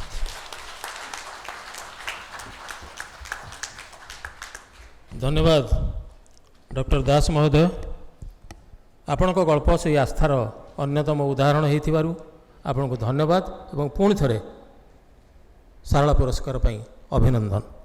सुधीवृंद एबे आमे आम मुख्य अतिथि को शुणा तेज शुणा पूर्व कही रखे श्री उदयन बाजपेयी भली जन गरिमामय व्यक्तित्व उपस्थिति आमर ये उत्सव को निश्चित भाव महिमा मंडित करिछि सेथिपई आम कृतज्ञता जनाऊँ एवं आसंतु शुणा आज मुख्य अतिथि को श्रीयुक्त उदयन बाजपेयी महोदय।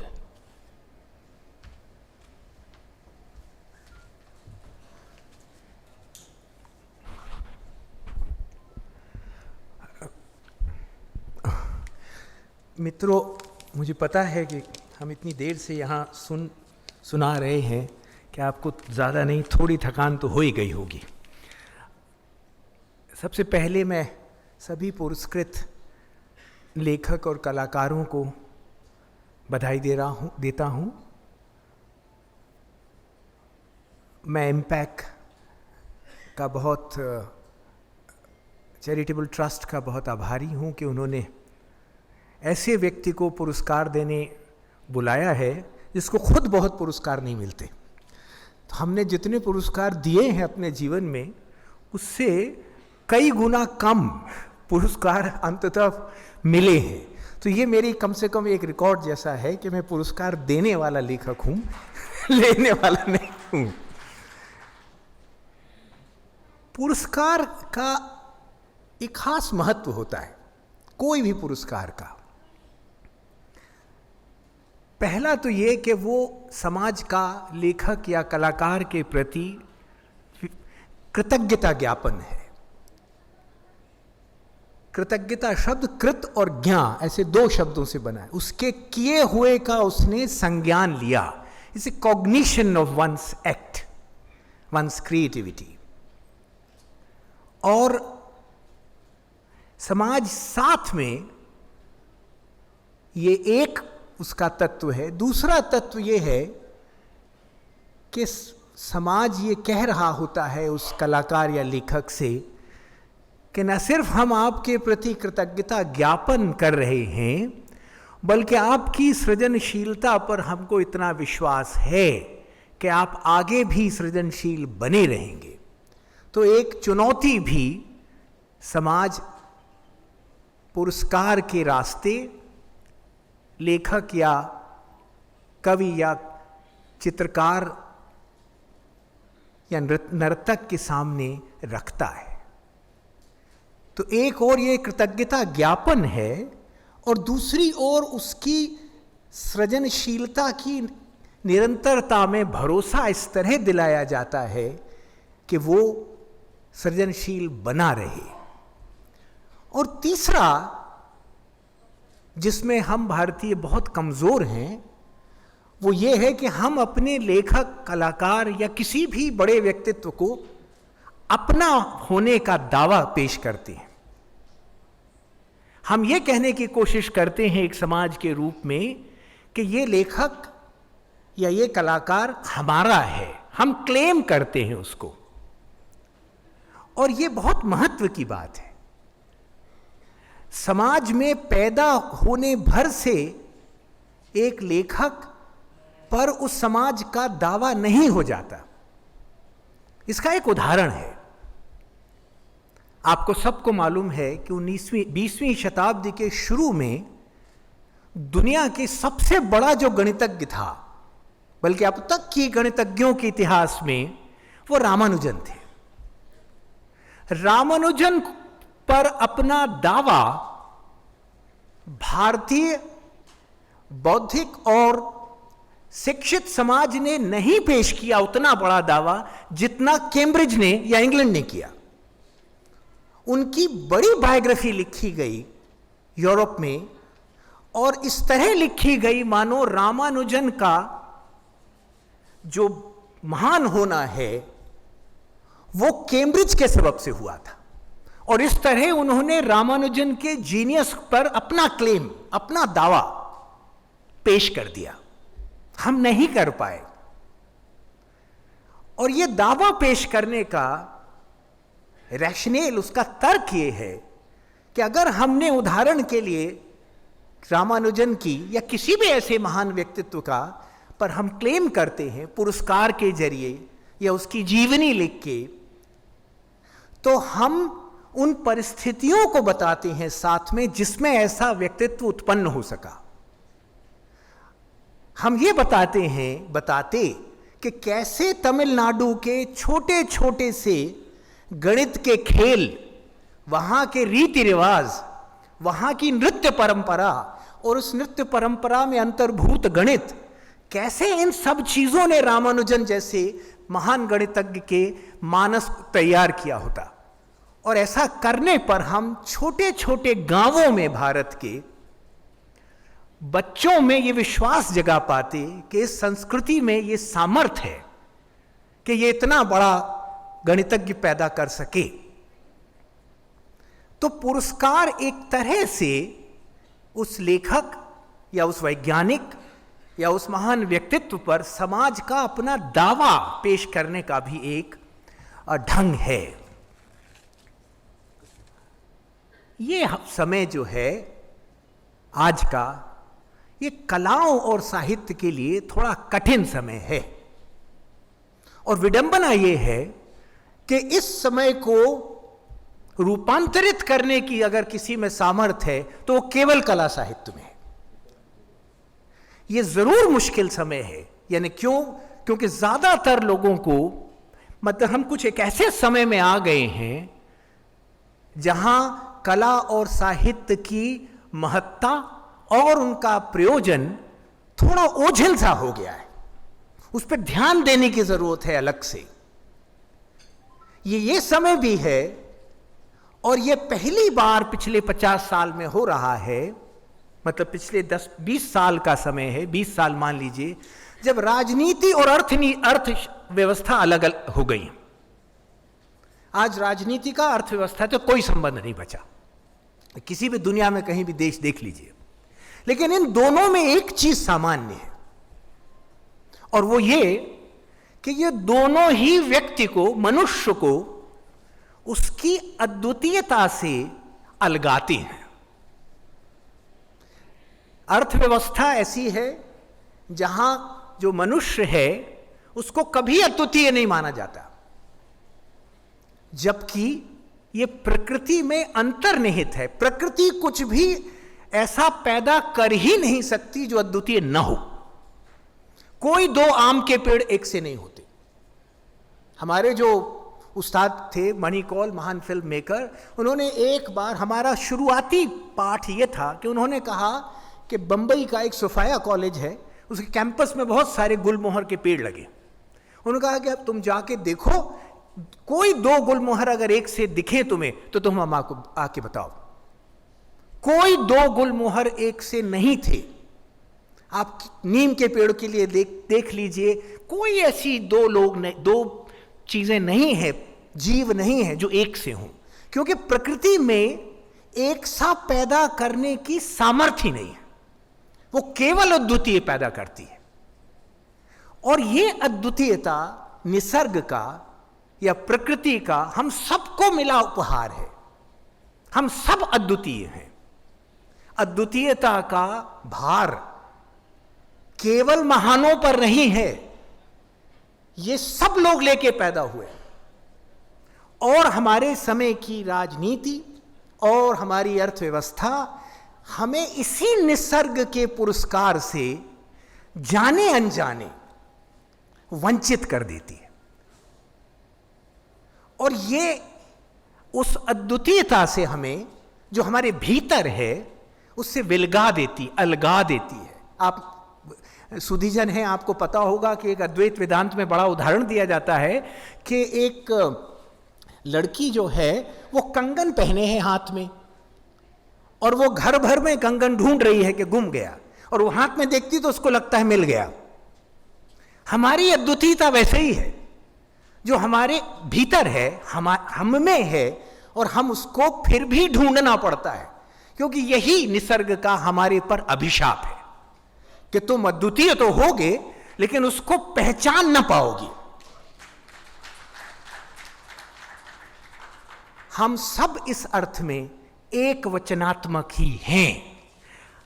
यह काम आपको आपकी अद्वितीयता से मिलवाने का काम, यानी उस लड़की को यह बताने का काम कि कंगन तेरे हाथ में है, यह विज्ञान नहीं कर सकती। यह विज्ञान अपने में बड़ा श्रेष्ठ कर्म है। और मैं चूंकि मेडिकल कॉलेज में पढ़ाता हूं तो थोड़ी विज्ञान आदि से वाकिफ हूं, पढ़ता लिखता बहुत हूं, तो थोड़ा पता है, विज्ञान की सीमाएं पता है।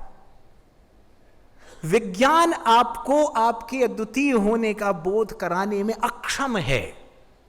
वो बहुत सी और चीजें आपको दे सकती है, लेकिन ये जो अद्वितीयता बोध हर एक में मौजूद है, ये जो निसर्ग का उपहार है, वो आप तक नहीं पहुंचा सकती विज्ञान। टेक्नोलॉजी जाहिर है वो तो और भी नहीं है।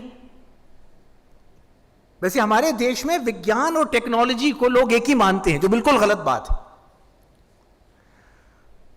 ये केवल कलाएं कर सकती हैं, ये केवल कलाओं में ये सामर्थ्य है। और ये बिल्कुल मत मान के चलिए कि चूंकि मैं लेखक कलाकारों की सभा में एक लेखक बोल रहा है, मैं इसलिए कह रहा हूं, यानी ये इस तरह की बात नहीं है कि सारे मूंछ वाले लोगों की सभा में एक और मूंछ वाला मूंछ को कुछ महान बताने की चेष्टा करे। आप इसको बिल्कुल रैशनली भी अगर एग्जामिन करेंगे तो आप यही पाएंगे कि जो कलाएं और साहित्य हैं, केवल इनको मनुष्य को मिला हुआ ये एक ऐसा उपहार है जिससे वो अपनी अद्वितीयता को अनुभव करता है। और ये इस तरह होता है कि हर कलाकृति या साहित्यिक कृति, आप जिस वक्त उससे गुजर रहे होते हैं, आप एक ऐसी अटेंशन की स्थिति में आते हैं, एक ऐसे अटेंशन में आप डूबते हैं कि आप बिल्कुल अपने सत्य की देहरी पर जाके खड़े हो जाते हैं। एक चीज ख्याल रखें, एक कलाकृति की श्रेष्ठता उस अटेंशन की गहराई से है जो वो पैदा करती है। अगर एक कलाकृति एक छिछले किस्म का अटेंशन पैदा कर रही है तो वो साधारण कृति है। इस गहरी अटेंशन, इसमें दोनों की साझेदारी होती है, पाठक की भी, दर्शक श्रोता की भी और सर्जक की भी। लेकिन ये दोनों के संयोग से वो एक ऐसी जगह आके खड़ा कर देती है आपको जहां से आपकी अद्वितीयता का बोध, जिसे मैं सत्य कह रहा हूं, वो शुरू होता है। और ये आप पर निर्भर करता है कि आप वो देहरी लांघना चाहते हैं कि नहीं। आप चाहें, आपने शायद आप में से कुछ ने रूसी महान फिल्मकार तारकोवस्की की फिल्म देखी होगी स्टॉकर। तो कलाकृति एक ऐसा हाका लगाने वाली चीज है कि आपको वो आपके सत्य की देहरी तक ला सकती है, जैसे स्टॉकर में होता है। लेकिन आपको उसको आप धारण करें, ये आपको मजबूर नहीं कर सकती। वो आपको वहां तक ले जा सकती है, इस नैसर्गिक उपहार तक। आपकी अद्वितीयता ही आपका सत्य है। और वो किस तरह, वो 1 मिनट में बताने की कोशिश करता हूं। और हम बार बार जिसको दर्शन में, साहित्य में, या अभी मैं जिसको सत्य कह रहा हूं, वो है क्या? वो हमारे भीतर, हम सबके भीतर अद्वितीय ढंग से मौजूद हमारा विवेक है। हर व्यक्ति का विवेक अलग होता है। ऐसा कोई व्यक्ति दुनिया में नहीं है जिसका विवेक ठीक दूसरे जैसा हो। होता यह है कि हम अपने विवेक को, उसका आत्मसमर्पण कर देते हैं किसी और के आगे। कलाकृति की खूबसूरती यह है, या एक लेखक या एक कलाकार का संघर्ष इस बात में है कि वो एक ऐसा अवकाश, एक ऐसी जगह बनाता है अपनी कृति में जहां पाठक या श्रोता या दर्शक उसको अपने विवेक का अनुभव होना शुरू हो जाता है। मैं अपने विवेक को इस तरह गूंथता हूं, इस तरह उसकी बुनावट करता हूं एक कलाकृति में, मैं यानी कलाकार, कि पाठक अपना विवेक अनुभव करने लगता है उसमें। और इस विवेक का स्रोत, ये विवेक को दूसरे शब्दों में एक 12वीं शताब्दी के बड़े भारी विचारक हुए क्षेमेंद्र, उन्होंने कहा यह औचित्य बोध है। हर व्यक्ति में उसको क्या सुंदर लगेगा, क्या कम सुंदर, क्या बहुत कम सुंदर वगैरह, और क्या नैतिक, क्या कम नैतिक, क्या बिल्कुल नैतिक नहीं, ये सारे स्केल्स उसके अंदर नैसर्गिक रूप से उपस्थित हैं। यही उसका सत्य है। यहीं तक पहुंचाने का काम कलाकृति उसको करती है, और यही उसकी अद्वितीयता है। एक संस्कृत का ग्रंथ है भोज प्रबंध, आप में से जो संस्कृत में थोड़ी रुचि रखते होंगे वो जानते होंगे, बड़ा प्रसिद्ध। ये वो ग्रंथ है जिसमें भोज ये कह रहे हैं कि कोई भी व्यक्ति, उनके एक ऐसे शहर की कल्पना है जिसमें रहने के लिए आपका कवि होना अनिवार्य है। लेकिन ये कौन सा कवि? कवि से क्या आशय है उनका? कवि से आशय है कि एक ऐसा शहर है या राज्य है जहां हर व्यक्ति अपने नैतिक बोध और अपने विवेक के साथ, अपने सत्य के साथ रह सकता है। ये एक ऐसा यूटोपिया है, एक ऐसा कल्पना राज्य है जिसमें आपको रहने के लिए अपने विवेक को आत्मसमर्पण करना आवश्यक नहीं होगा। कलाकृति कुछ क्षणों के लिए ही सही आपको उस राज्य में दाखिला दिला देती है। कलाकृति आपको आपके भीतर के अद्वितीय विवेक बोध को जागृत कर आपको कुछ देर के लिए ही सही आप नैसर्ग की आपको जो मिली भेंट है आपकी अद्वितीयता की, आपको कुछ देर के लिए वापस कर देती है। कलाकृति का जो आनंद है वो यहीं से पैदा होता है, यही उसके रस का और जिस वक्त आप अपने को अद्वितीय महसूस करते हैं, ठीक उसी वक्त आप अपने को सबसे जुड़ा हुआ महसूस करते हैं। यह एक अजीब जादू है अस्तित्व का कि जब जब आप अपनी अद्वितीयता का अनुभव करते हैं, उस क्षण आप अपने को तमाम जगत से, पेड़ पौधे, अन्य मनुष्यों से निरंतर उनसे जुड़ा हुआ महसूस करते हैं। कबीर ने इसके लिए एक बहुत सुंदर पद लिखा है और उसको कुमार गंधर्व ने गाया भी था, जो ऊपर से देखने पर बड़ा रहस्यमय लगता है लेकिन है नहीं अगर आपको उसका आंतरिक न्याय तर्क पता है। हम हैं सब मां, मैं सब में हूं, सब हैं हम मां, सब हम में हैं, हम हैं बहुरी अकेला, हम बहुत सारा होके अकेले हैं। ये वो क्षण है जब आपको अपना विवेक अनुभव जिस क्षण होता है, उसी क्षण आप अपने अद्वितीयता के इस क्षण में आप पूरे जगत से, ब्रह्मांड से जुड़ जाते हैं।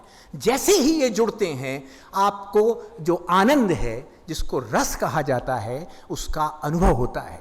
यह अद्वितीयता का बोध ही अब इस दुनिया में मनुष्य के अस्तित्व को बचा सकता है, और ये केवल साहित्यिक कृतियां और कलाएं कर सकती हैं। इसलिए मैं उन तमाम संस्थाओं का हमेशा आभार महसूस करता हूं जो इन कलाओं और साहित्य के सम्मान के लिए, उनके लिए स्थान बनाने का अपनी ओर से प्रयास करती रहती हैं। धन्यवाद।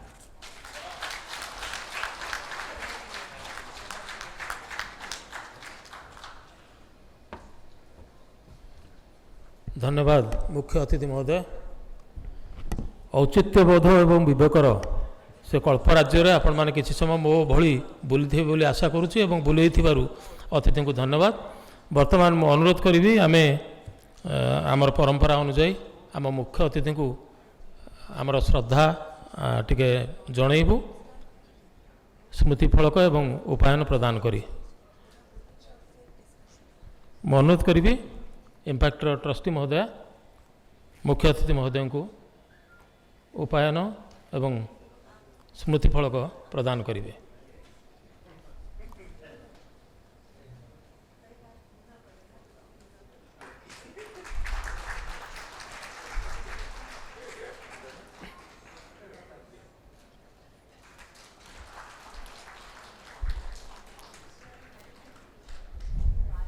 धन्यवाद। ये पुरस्कार पर्व पर गोटे फलोड बाई अच्छी, से फलोड बाईटा छिड़िकी नुह माने लागिकी, से फलोड बाईटा को जदि ओडिया करने को जीवा लांज जदि हम बोधे विशेष भूल हेनी मु भावुची, किंतु लांज को शुणिक आपण माने माने मुह को विकृत करतुनि, कहीं से लांज जदि हनुमान लाज होता है सी अहंकार लंका को जलि दे पारे, बा से लांज जदि मयूर लांज होता है सी आपन को तार सौंदर्य और नृत्य संगीत रे विभोर कर दे पारे। सेमती ये पुरस्कार पर्वर परवर्ती भाग होची आमर मुख्य अतिथि एवं कथाशिल्पी विजेता को आमे शुणा। मैडम जानी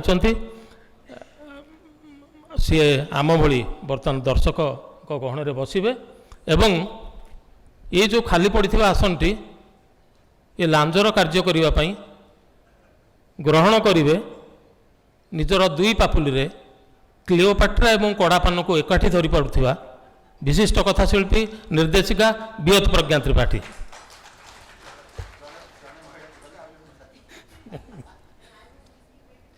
स्वागत करुच्ची बियत प्रज्ञा को अंतरंग आलापर पर्व को परिचालना करने पाई।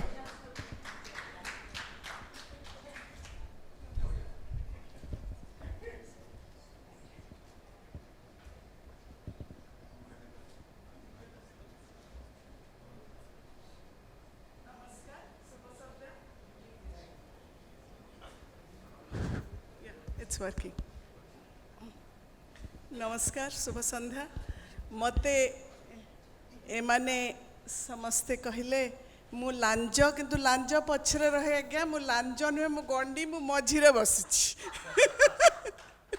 किंतु जहाँ भी हो आज एत गोटे बहुत सुंदर दिन जमती मु गोटे छोट कथा कहबी। A wall without a painting, a rack without books and music without life is very harsh.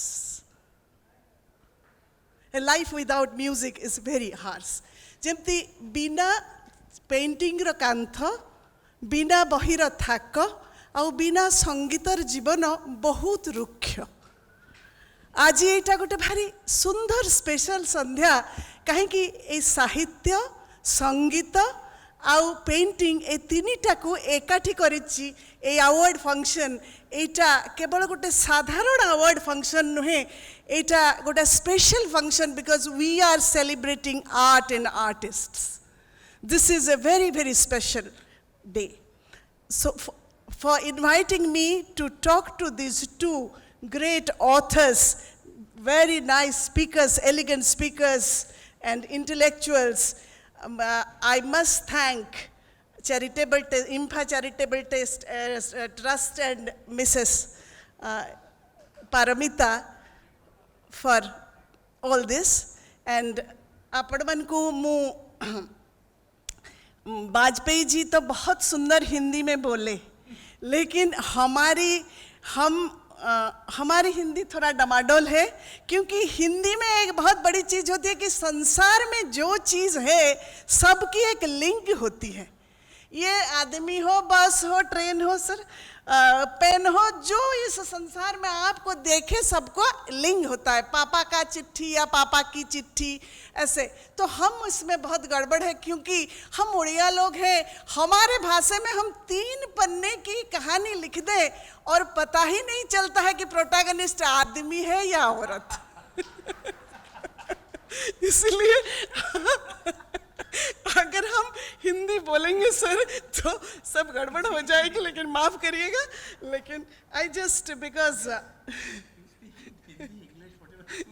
Thank you. So ऐसे नहीं कि हम बहुत अच्छा अंग्रेजी भी बोल लेंगे, लेकिन इट्स नॉट दैट।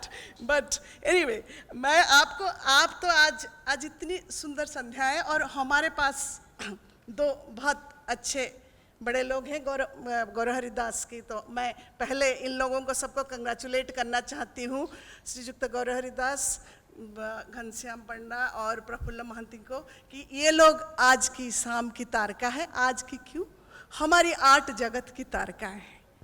मैं इनको कंग्रेचुलेट करना चाहती हूँ। मैं एक छोटी सी कविता पढ़ना चाहती हूँ। उसने लौटने का कहा था जरूर, यह 2 स्मृति का है कि ना, वह दिन पास रख सकी ना, वह फूल जिसकी ओस बूंदे में उसे छाया से उतरना है, उसे लौटने का कहा था जरूर। ये वाजपेयी जी की कविता है। तो इनकी कविता की ये जो रस है, ये जो सुंदरता है, ये उनके बारे में बहुत कुछ बयां करती है। हमारे पास समय की कम होने के कारण मैं आप ये जल्दी जल्दी आई मीन थोड़ा जल्दी जल्दी मैं आपको चीज़ें पूछूंगी और मैं आग्रह करूंगी कि आप उसकी थोड़ा संक्षिप्त उत्तर दें। और क्योंकि आप जो है आप कला साहित्य, आप लेखक हैं, आप कवि हैं, आप फिल्म स्क्रिप्ट लिखते हैं, आप मणिकौल के बारे में अभी बोले, आप चित्र में रुचि रखते हैं। तो ये जो कला की सब चीज़ें हैं आप इनके अंदर घूमते हैं। और आप अभी बात किए कि अटेंशन की गहराई, जब हम कोई चीज़ों को देखते हैं ऐसे होता है कि हम देखिए जैसे पेंटिंग के बारे में हम अगर राजा रवि वर्मा को देखते हैं तो हम राजा रवि वर्मा का पेंटिंग समझ लेते हैं, क्योंकि ये सरस्वती है, ये शकुंतला है, ये द्रौपदी के वस्त्रहरण हो रहा है ये। लेकिन वहीं जब हम हुसैन के सामने खड़े हो जाते हैं तो हमें लगता है कि ये क्या लकीरें हैं, ये क्या चीज़ें हैं। ये जो एक चीज़ है इन पेंटिंग, पोइट्री, फिल्म, थिएटर, ये सब एक्सप्रेशन में एक समय आता है जब रीडर, व्यूअर एक डिफ़िकल्टी फील करता है टू अंडरस्टैंड, एंड वो क्या करता है, एस्केप कर जाता है उसको। ये जो चीज़ों को डील नहीं कर पाता, एस्केप कर जाता है। तो आप ये अटेंशन और गहराई के बारे में बात किए, तो ऐसे इसको कैसे डील किया जाए? आपने अच्छा, इज़ वेरी गुड क्वेश्चन। ऐसा है कि जितनी तैयारी लिखने की होती है, इसमें मैं किस्सा सुनाता हूँ जेम्स जॉयस का। जेम्स जॉयस आपको पता है कि he was a great writer, Irish थे, पेरिस में रहते थे, अंग्रेज़ी में लिखते थे। जेम्स जॉयस ने एक उपन्यास फिनिगन्स वेक लिखा, उसमें बहुत से शब्दों को जोड़ के फिर नए शब्द बना दिए, उसको बहुत मुश्किल होता था समझना। तो उनसे पूछा गया कि आपका उपन्यास समझ में नहीं आता है, मुश्किल होती है। तो उन्होंने कहा कि आई टुक 20 years to write it. The reader should at least spend 35 years to read it. Because प्रश्न ये है कि आपने कितनी किताबें पढ़ी हैं, इससे कुछ फर्क नहीं पड़ता है। आपने एक किताब कितनी गहराई से पढ़ी है, इससे फर्क पड़ता है, पहली बात। दूसरी बात, पढ़ने के लिए दो चीज़ों, अटेंशन के लिए दो चीज़ें अनिवार्य हैं उसके शुरू करने। The person should be without memory at that point and without desire. आपको स्मृति और इच्छा से मुक्त, स्मृति represents your past, desire is your future. आप जब केवल वर्तमान में होते हैं, और दिस इज डिफिकल्ट, लेकिन जो पढ़ते हैं वो जानते हैं कैसा होता है। इसीलिए जब आप पढ़ रहे होते हैं और आप बहुत ध्यान से पढ़ रहे होते हैं और घर में कुछ हो भी जाए तो आपको पता नहीं लगता। कई बार एक कलाकृति को देखना खुली आंख से सपने देखने जैसा है, क्योंकि सपने में भी स्मृति और इच्छाएं बावजूद हमारे फ्रॉइड साहब के बहुत ऑपरेट नहीं करती। और अगर आप एक बार ये, और इन्हीं दो चीज़ों से आपका अहंकार बनता है, तो थोड़ी देर के लिए आपको अहंकार को कोने में रखना पड़ता है। जैसे ही आप ये करेंगे, आपको कलाकृति अपने भीतर आने देती है। कलाकृति का दरवाज़ा, जैसे वो जनक के 7 दरवाजे थे, एक के बाद एक परीक्षा दे के जाते थे, ऐसे ये दरवाजे हैं, ये आसानी से उपलब्ध नहीं होते। To read a book is to fall in love with book. To read a book is not prostitution. You have to find ways to, आपने मतलब उसको कन्विंस करने का, उसके भीतर जाने का, ये पूरा जो 7 दरवाजे पार करने का युक्ति, और ये केवल आपके अहंकार को त्यागने से होती है, जिसका आप जो भी ढंग निकाल लें। Thank you. जैसे कोई भी कलाकृति को, किसी भी जिनस को आम जिते निजर करवा, ताहले निजर अहंकार टाक बाहर करवा। अहंकार गोटे बहुत बड़ रोल अच्छी जीवन रे। गौरव बाबू तो कौन माने गौरव बाबूंकर साहित्य से जहाँ लिखती, गौरव बाबू विषय तो ये बसवा सब लोग जानती। गौरव बाबू मानववादी लेखा लिखती, वास्तव से कहले से निजे वास्तववादी लेखा लिखती। बहुत कंपैशन तांका लेखारे, आउ से तो एते सफल लेखक। मुझे एक कथा पचारे को चाहे जे जड़े सफल लेखक, जड़े सफल संपादक, किंतु लेखक हिसाब से आपण जितेबाला रिजेक्शन पाई, जदि ताकू आपण केमिति डील करिसंती, आपण तो एते बड़ संपादक आपण प्रत्येक दिन केते जिनिस केते गप को रिजेक्ट भी करूचंती तो को आधार रे ताको रिजेक्ट करूचंती आ निजर रिजेक्शन को केमिति आपण हैंडल करंती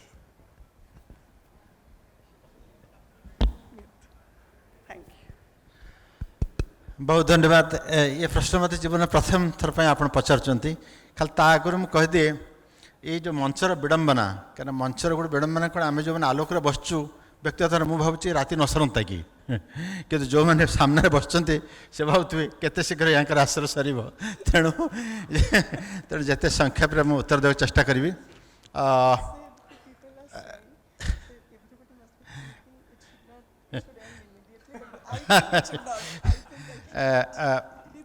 जो आप जो रिजेक्शन कथा पचारे मोर सौभाग्य होती जे जो खारज एवं मनोनयन सांग सांग चलती ता ना मो भाई जो दुर्बल लोक भांगी पड़ता मुझे संक्षेप दुईट छोट कथा कहि जे मु मैट्रिक पढ़ा पर कटक आसी गोटे बड़ प्रेस कंपोजिटर काम शिखुली सेठू मन पवन पत्रिका बाहर जहाँ खूब लोकप्रिय थिला मु दिने जाइकरी गोटे गप लिखिकी संपादक मुझे देली संपादक मत प्रथम मत अनैले तलु पर तुम्हें कौन कर मुझे कहली कंपोजिटर काम करे कहले कंपोजिटर जब गप लिखे ताले गाड़ी भगवान कुआड़े जी मत से कथा बहुत कष्ट देला तापर मुझे छाड़देली गप लिखा नुह कंपोज करवा छाड़देली तापर मुझे आसिक पहुँचला आउ किसी काम कली बहुत कष्ट थिला कि से गप पठेली दी तीन गप पठेली से छपागला मु ये रिजेक्शन सहीगली कहीं मुझे हाईस्कल पढ़ुली 75-76 मसीह आम गाँव से जो दूर गाँव पढ़ुली गोटे कोऑपरेटिव सोसाइटी थी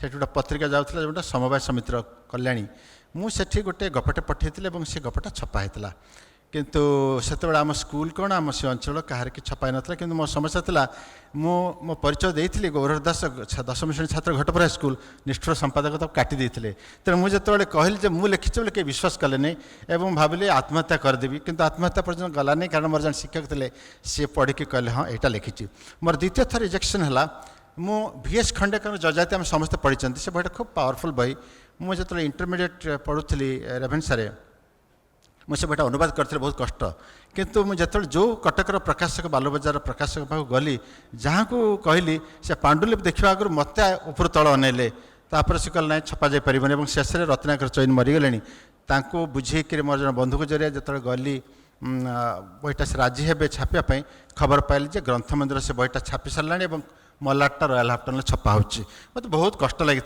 से कमन किंतु ताको मत सहीगली कौन आ गोटे भल घटना घटला मो रेभेन्सा जो थर्ड ईयर पढ़ला बेलू आम रेभेन्सा इवनिंग कॉलेज में पढ़ुली दिन काम करी से गोटे आम सायंतिनी पत्रिका थिला मु गप कविता प्रबंध 3टा सेक्शन को 3 संपादक को पठेदेली मोर जोटा गोटे छपा हम गोटे खाली गौरव दास गोटे गौरव दास तृतीय वर्ष कला गोटे गौरव दास इंग्रेजी सम्मान एमती लिखी पठेदेली मोर सौभाग्य 3टा जाक छपा होगला गोटे पत्रिका तेणु मत गोटे आत्मविश्वास दिला हाँ मुझे लिखुची मो चेहराटा बोधे लोक ग्रहण योग्य होनी तेणु मुझे बेसी बाहर को न जाकि लिखिक पठे दिए और बही छपाए यही भाव में रिजेक्शन जाइए जो आसती आप मो पत्रिका कथा पत्रिका जो आसती मुझे से जगार बसाए जो मुझे जहाँ थी बालबजार गला बेले से जगह देखिए गोटे शब्द गोटे धाड़ी गोटे भल अक्षर थी भल वाक्य थी मुझे छापे कारण भावे जे 10टा दुर्बल गप छपाइले किसी चिंता नहीं गोटे भल गप रही ताल अन्याय कर बसबी।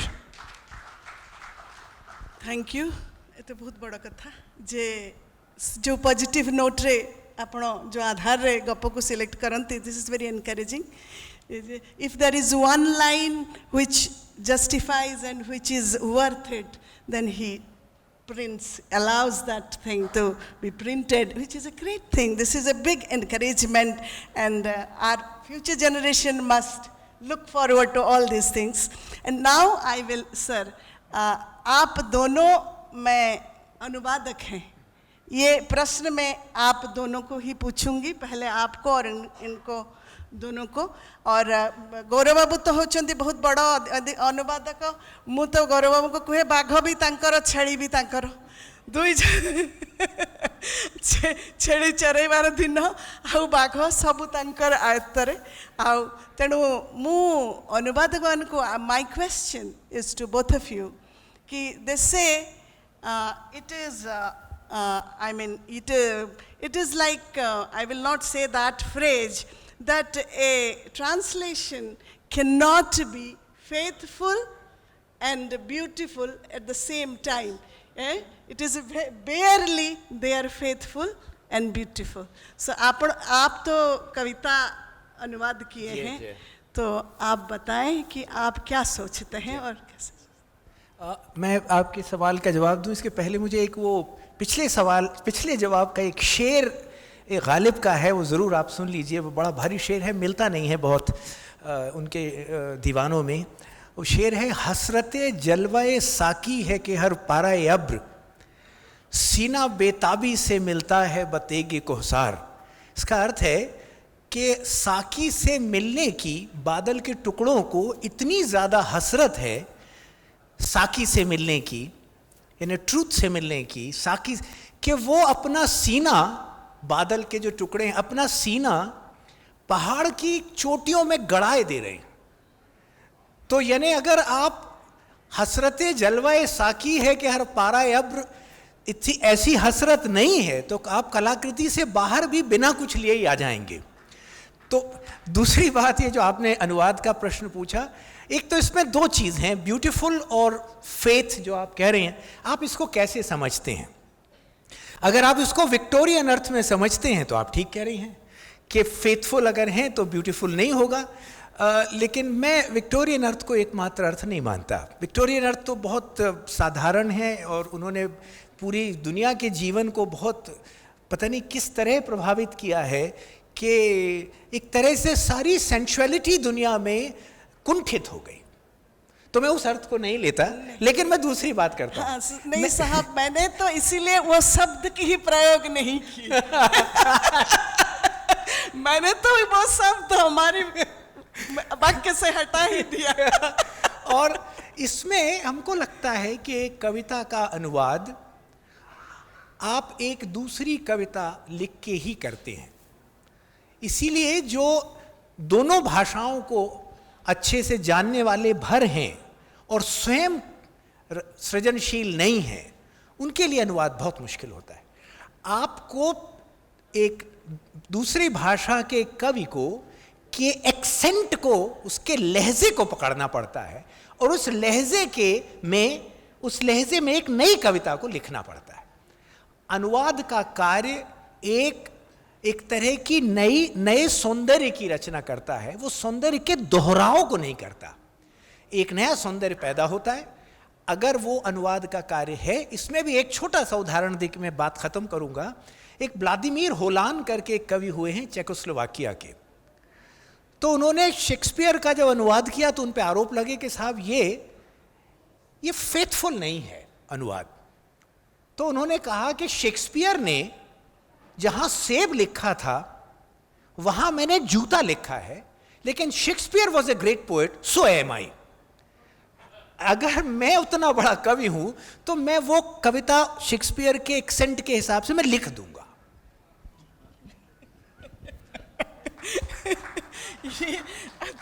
तो आप तो वाजपेयी जी की सुनी बात, अब हम सुनते हैं इनामर्स आम शुणा जे से कवितार अनुवाद आउ गोरहरी बाबूंकर अनुवाद होची गद्यर अनुवाद आउ से तांकर से कहिबे जे से कौन भावंती।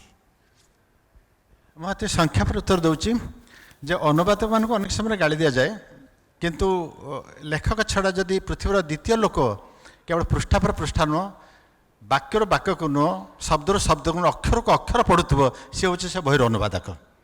आउ से गंभीर क्षेत्र कहीं पढ़े ना।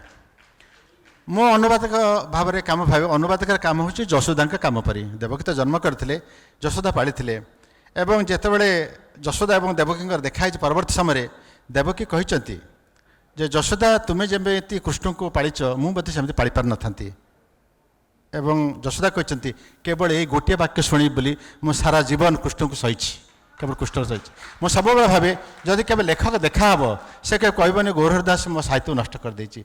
मोर सौभाग्य को बेनियामिन ठीक आछंती, कुलदीप नायर आछंती एवं रस्किन बंड मध्य आछंती एवं एठी मोर अग्रज साहित्यिक मैंने अच्छा से कहते एवं से अंततः खुशी होती जे हाँ आमर श्री कृष्ण को ये नष्ट करदेनी जशोदा। धन्यवाद।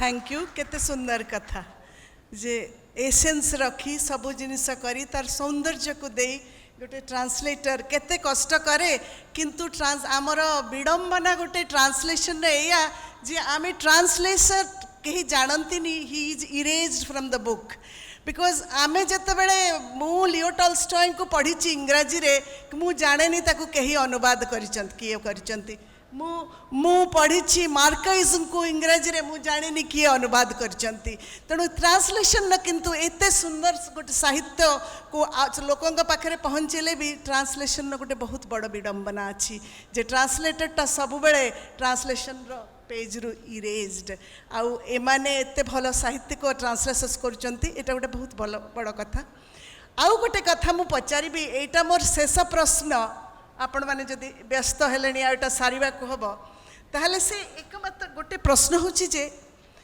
एटा दुई जन कोई पचारिबी जे वर्तमान को सब दिने society literature is the reflection of the society वर्तमान आम समाज रे आम चारिकड रे जहा घटुची जेमति कहले वास्तववादी साहित्य आमे लिखुचे आम साहित्य रे इन आर वर्तमान आम सराउंडिंग्स रे there are lot of political stories going on each time, and our country, the whole world is so very politically active now, different. It has layers of political statements every day, every minute. Is our literature, Indian literature, our regional literature, is doing it, is giving enough space, enough writing to these political activities? I take politics in literature in a very different way. I think politics works on an average notion of ethics. A certain kind of average notion of ethics that politics works on. Literature always proposes a very unique ethics. And by proposing this, it questions this average ethical system. Now, by literature by being itself is very deeply political without looking political. You know, if a love poem, without using any political terminology, if it is a good poem, if it is creative, it will always propose a new, एक बिल्कुल अलग नैतिकता का वो को प्रस्तावित करेगी. और अगर वो एक नई नैतिकता को प्रस्तावित, एक थोड़ी सी अलग नैतिकता को प्रस्तावित कर रही है, तो राजनीति द्वारा प्रस्तावित एक सामान्य औसत नैतिकता को प्रश्नांकित करेगी. प्रश्न ये नहीं है कि आप किस राजनीति को प्रश्नांकित करते हैं, प्रश्न ये है कि आप राजनीति मात्र को प्रश्नांकित करते हैं कि नहीं. साहित्य राजनीति मात्र को प्रश्नांकित करता है. इसलिए मैं ये बिल्कुल नहीं मानता कि अगर आप एक किस्म की कविता लिखेंगे तो वो पॉलिटिकल है और दूसरे किस्म की लिखेंगे तो नॉन पॉलिटिकल है. साहित्य में पॉलिटिक्स का प्रवेश या पॉलिटिक्स से संवाद उसके एथिक्स के रास्ते होता है. और अगर जब कोई भी साहित्यिक कृति एक नई, एक अद्वितीय नैतिकता का प्रस्ताव करती है जो राजनीति द्वारा बरती जा रही या आरोपित की जा रही एक औसत नैतिकता को प्रश्नांकित करती है, इसलिए ऐसी रचना लिखना मुश्किल है अगर वो सृजनात्मक है जो राजनीतिक प्रश्नांकन न करे. Thank you so much. Thank you so much. Actually, anything, always in writing, aesthetics should take precedence. That's what Mr. Bajpayee said. Aesthetics takes precedence with and gives meaning and gives another kind of a political statement. What I'm saying is aesthetics is bound with the ethics. Ethics. They are not two things. Yes, aesthetics is bound with the ethics. And now we will listen what Mr. Das is saying. साहित्यर अनेक काम भितर गोटे काम होची परंपरा को प्रश्न करवा, व्यवस्था प्रश्न करवा. मु मोर वक्तव्य कही जे जड़े घटुवा घटना देखी जो नीरव रोचे साधारण लोकटे बेचारा तार पिठी बचाई से व्यवस्था करुच्ची. लेखकटे जो नीरव रोचे ताल से प्रवंचना कर प्रतारणा कर लेखक नीरव रही. मुझे खाली टी उदाहरण कहबी जे आम पुराण कहुई जे गांधी जन आदर्श पत्नी मुझे चाहिए गांधी जन दायित्वहीन माँ जार बाप अंध हो जाए ता माँ को चौआखी हाँ पड़े जदि केवल स्वामी प्रति आदर देखा कथा ताहले जमा जननी हवा हुए तो उचित नथिला कारण बापा नथाई माँ दायित्व संपन्न हबारू पांडव मान 5 भाई मनीष की युद्ध जीतीगले व्यवस्था सबू कथा थाई केवल माँकर एवं पिता बापा तो अंध थे माँ दायित्वहीनता सब सैप मरीगले जो मार सैप मरी जाए ताकू सफल माँ बोली कहुपर ना मोर प्रश्न होची पुआ मैंने सावित्री व्रत करवा कथा झील मैंने नुह कारण से किए लाभ होता बेनिफिशियरी हिताधिकारी जमक जुक्त तरकारी पुआटे होता तेणु स्त्री मैंने कहीं सब सावित्री व्रत पाड़े उपास रे कौन करने तेणु ये हूँ मोर प्रश्न एवं एथर जो पूजारे मुझे गप लिखी गोटे आप पढ़े धर्म रक्षा ना बर्तमान जो धर्म जो प्रकार चली आम जो बर्तमान सब कथा बदले बदले चलवा भारत वर्षर जेहेतु मुझे जनादेश देती बृहत् प्रज्ञा त्रिपाठी को बदलवे ताल कौटी जाए पहुँचवा जब सब बदले चलता नुआ हम के आगू की जीवी केत काली ताजमहल भितर भी जब बाहर शिवलिंग ताकू कौन भांगीदे मोर ये प्रश्न व्यवस्था को तेणु मुझे भावी जे राजनीति जहाँ प्रश्न पचार अधिकार रही मार्क्स तो कहते सब आर्ट प्रोपागेंडा कि सब प्रोपागेंडा आर्ट नुह तेणु केवल खाली कलात्मक भाव में कहवा कथा किंतु कहवा तो पड़ो से जो मूल्य देवा पड़ना कहीं धन्यवाद थैंक यू आ मु वर्तमान गौरव बाबू को पचारा को चाहूँगी मोर शेष प्रश्न जे आपण जीवन जल छवि कहीं लिखिले ये प्रश्न बहुत उत्तर देती प्रकृत में 1985 संवाद कम कली से मोर अन्न दायित्व भितर थिला सुरेंद्र महांती ठार मोर प्रथम संपादक थे सी सारला पुरस्कार प्रथम पाई मुझे से मंच अच्छी मुझे स्मरण करुच्ची जे अन्य काम भितर था श्रुत लेखन आने कारण से निजे लिखिपार नी गोटे शଯ୍ୟାଶାୟୀ ଥିଲେ ସେତେବେଳେ ମୋର ଅନ୍ୟାନ୍ୟ ଜଞ୍ଜାଳ ଭିତରେ ମୁଁ ଯାଇକି ତାଙ୍କ ପାଖରେ ସେ ଫରେଷ୍ଟ ପାର୍କ ପାଖରେ ରହୁଥିଲେ ହସ୍ପିଟାଲ ପାଖରେ ଠିକ୍ ସମୟରେ ପହଞ୍ଚିଲାଣି ସୁରେନ୍ଦ୍ର ମହାନ୍ତି ବହୁତ ଭଲ ଗୁଣ ଭିତରେ गोटे खराब गुण बोले मुझे अति निर्मम भाव में समानुवर्ती तो मोर जीवार प्राय 5-10 मिनट डेरी होता से कहले सुरेंद्र महांती कटक म्यूनिसिपालिटी पाइप नुह जी जिते जी आसी बाल्टी देखिए पा नहीं चलज मु तुम डेरी आस लिखिबिन तुम जाओ मु नुआ नुआ चाकरी करता चाकरी बंचेबा बहुत मो बड़ कष्टकर है मुझे पत्नी रेणुका महांती कहली बोले मैडम एमती एमती सौम्य बाबू मत कम देले ये सब है मो डेरी होगला आखिर सार गोटे बुझातु से जाकि सुरेंद्र महांती कहले कौन पिला लोक आसला तार डेरी गोटे दौन लेखा मुझे भाई बोले सुरेंद्र महांती ये प्रभावित हे सुरेंद्र महांती ये प्रभावित थे कहले तुम जो प्रति दया हो तुम गोटे लेखा लिखी दे दियो मुझे किसी करें भद्रमण आसना मो तरफ वकिलात करते लेखा लिखा तो सामर्थ्य नाला सेठू मु फेरिक आसली मुझे कथा कहीपारे से साहित्य पृष्ठा थे मोर दायित्वहीनता जो मुझे निजे गोटे लेखा लिखिदेली अंगदर आर जन्म एवं से जगार छपेबा देदेली ऊपर शेष स्तंभ बोली नाला कि तले सुरेंद्र महांती नाला एवं सप्ताह पर 2टा पोस्टकार्ड आसला जे आपण मैंने केते दायित्वहीन सुरेंद्र महांती लेखाटी छापिंट ता ना देना शेष स्तंभ देना मुझे जो विफलता को जमी श्रवण कुमार बापा माँ अभिशाप देते दशरथ को तुम पुओ को न देखी मर से पुओ तो मूलर ना पुओ हेल्ला तो देखिए मरबू अभिशाप बेले बेले आशीर्वाद हुए ये भर्सन मो आशीर्वाद है मुझे भावी मु लिखिपारि किंतु पर सप्ताह सुरेंद्र महांती पुणी थे जावाक पड़े स्वत लेखा पानी प्रथम अवहेला तापर अनधिकार चर्चा कि सुरेंद्र महांती थे सुरेंद्र महांती से देखिले हसिले कहूँ लेख से भाव में जीवन जलछेप है ना से जगार छपा ना सुरेंद्र महांती परलोक 1990 पर गिरिजा कुमार बलियार सिंह से नाटा देते नियमित भाव बाहर ये हूँ भाव जीवन जलछेपी मत आदि आप अनेक लोग पचार सिद्धार्थ कहीं सब लिखुंट सुरेंद्र महांती जो लिखुले शेष स्तंभ से बहुत विख्यात सूर्य हो सारी से मु प्रथम फास्ट पर्सन लिखुली मुझे लिखुली जोड़ी जोड़िया पकड़े मत कहीं चिन्ह थे तेणु मुझे तृतीय थर्ड पर्सन लिखा चाहिए और सिद्धार्थ कहीं गोटे सहज कारण हूँ सबुथर ना खोजा डेरी हम कौटी राम नरोत्तम कौन कौन कहि सिद्धार्थ देली कि प्रकृत उत्तर हूँ बाहर पूर्व आम भावुँ झील हेले गौतमी हम ता ना पुओ हेले सिद्धार्थ हम मोर झील है ता ना गौतमी जेहेतु पुओ है नहीं तेणु मु कागज कलम सिद्धार्थ पाखापाखि रखी तार पितृत्व उपभोग करुच्ची धन्यवाद Thank you so much. Thank you. I think we are coming to the end of the session. Thank you all of you being such good audience. Thank you, sir, for enlightening us saying your good words. Thank you, sir. Thank you. Good night. धन्यवाद दिव्यत प्रज्ञा खूब सुंदर भावे एवं ठीक समय भितर परिचालना करिथिबारु बहुत बहुत धन्यवाद। मुख्य अतिथि महोदय को अनेक कृतज्ञता, सारल पुरस्कार विजेता को कृतज्ञता।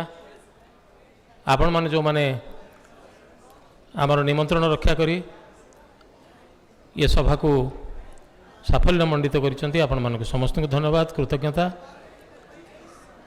गणमाध्यमर प्रतिनिधि मंच पछरे कार्यक्रम परिचालना रे थिबा समस्त सहयोगी वृंद एवं आलोक संपात करुथिबा शब्द संचालन करुथिबा ये समस्ते जो मानक सहयोग बिना एते सुंदर हो पारि नथिंदा कार्यक्रम से समस्त को पुणी थरे कृतज्ञता जनाऊँ धन्यवाद जनाऊँ एवं अतिथि मान को अनुरोध करुचु दयाकरी चलतु रात्रि भोजन रे समस्ते एकाठी हवा समस्ते रात्रि भोजन सारी घर को विदाय नेबे समस्त को पुणी थरे अशेष अशेष अशेष धन्यवाद।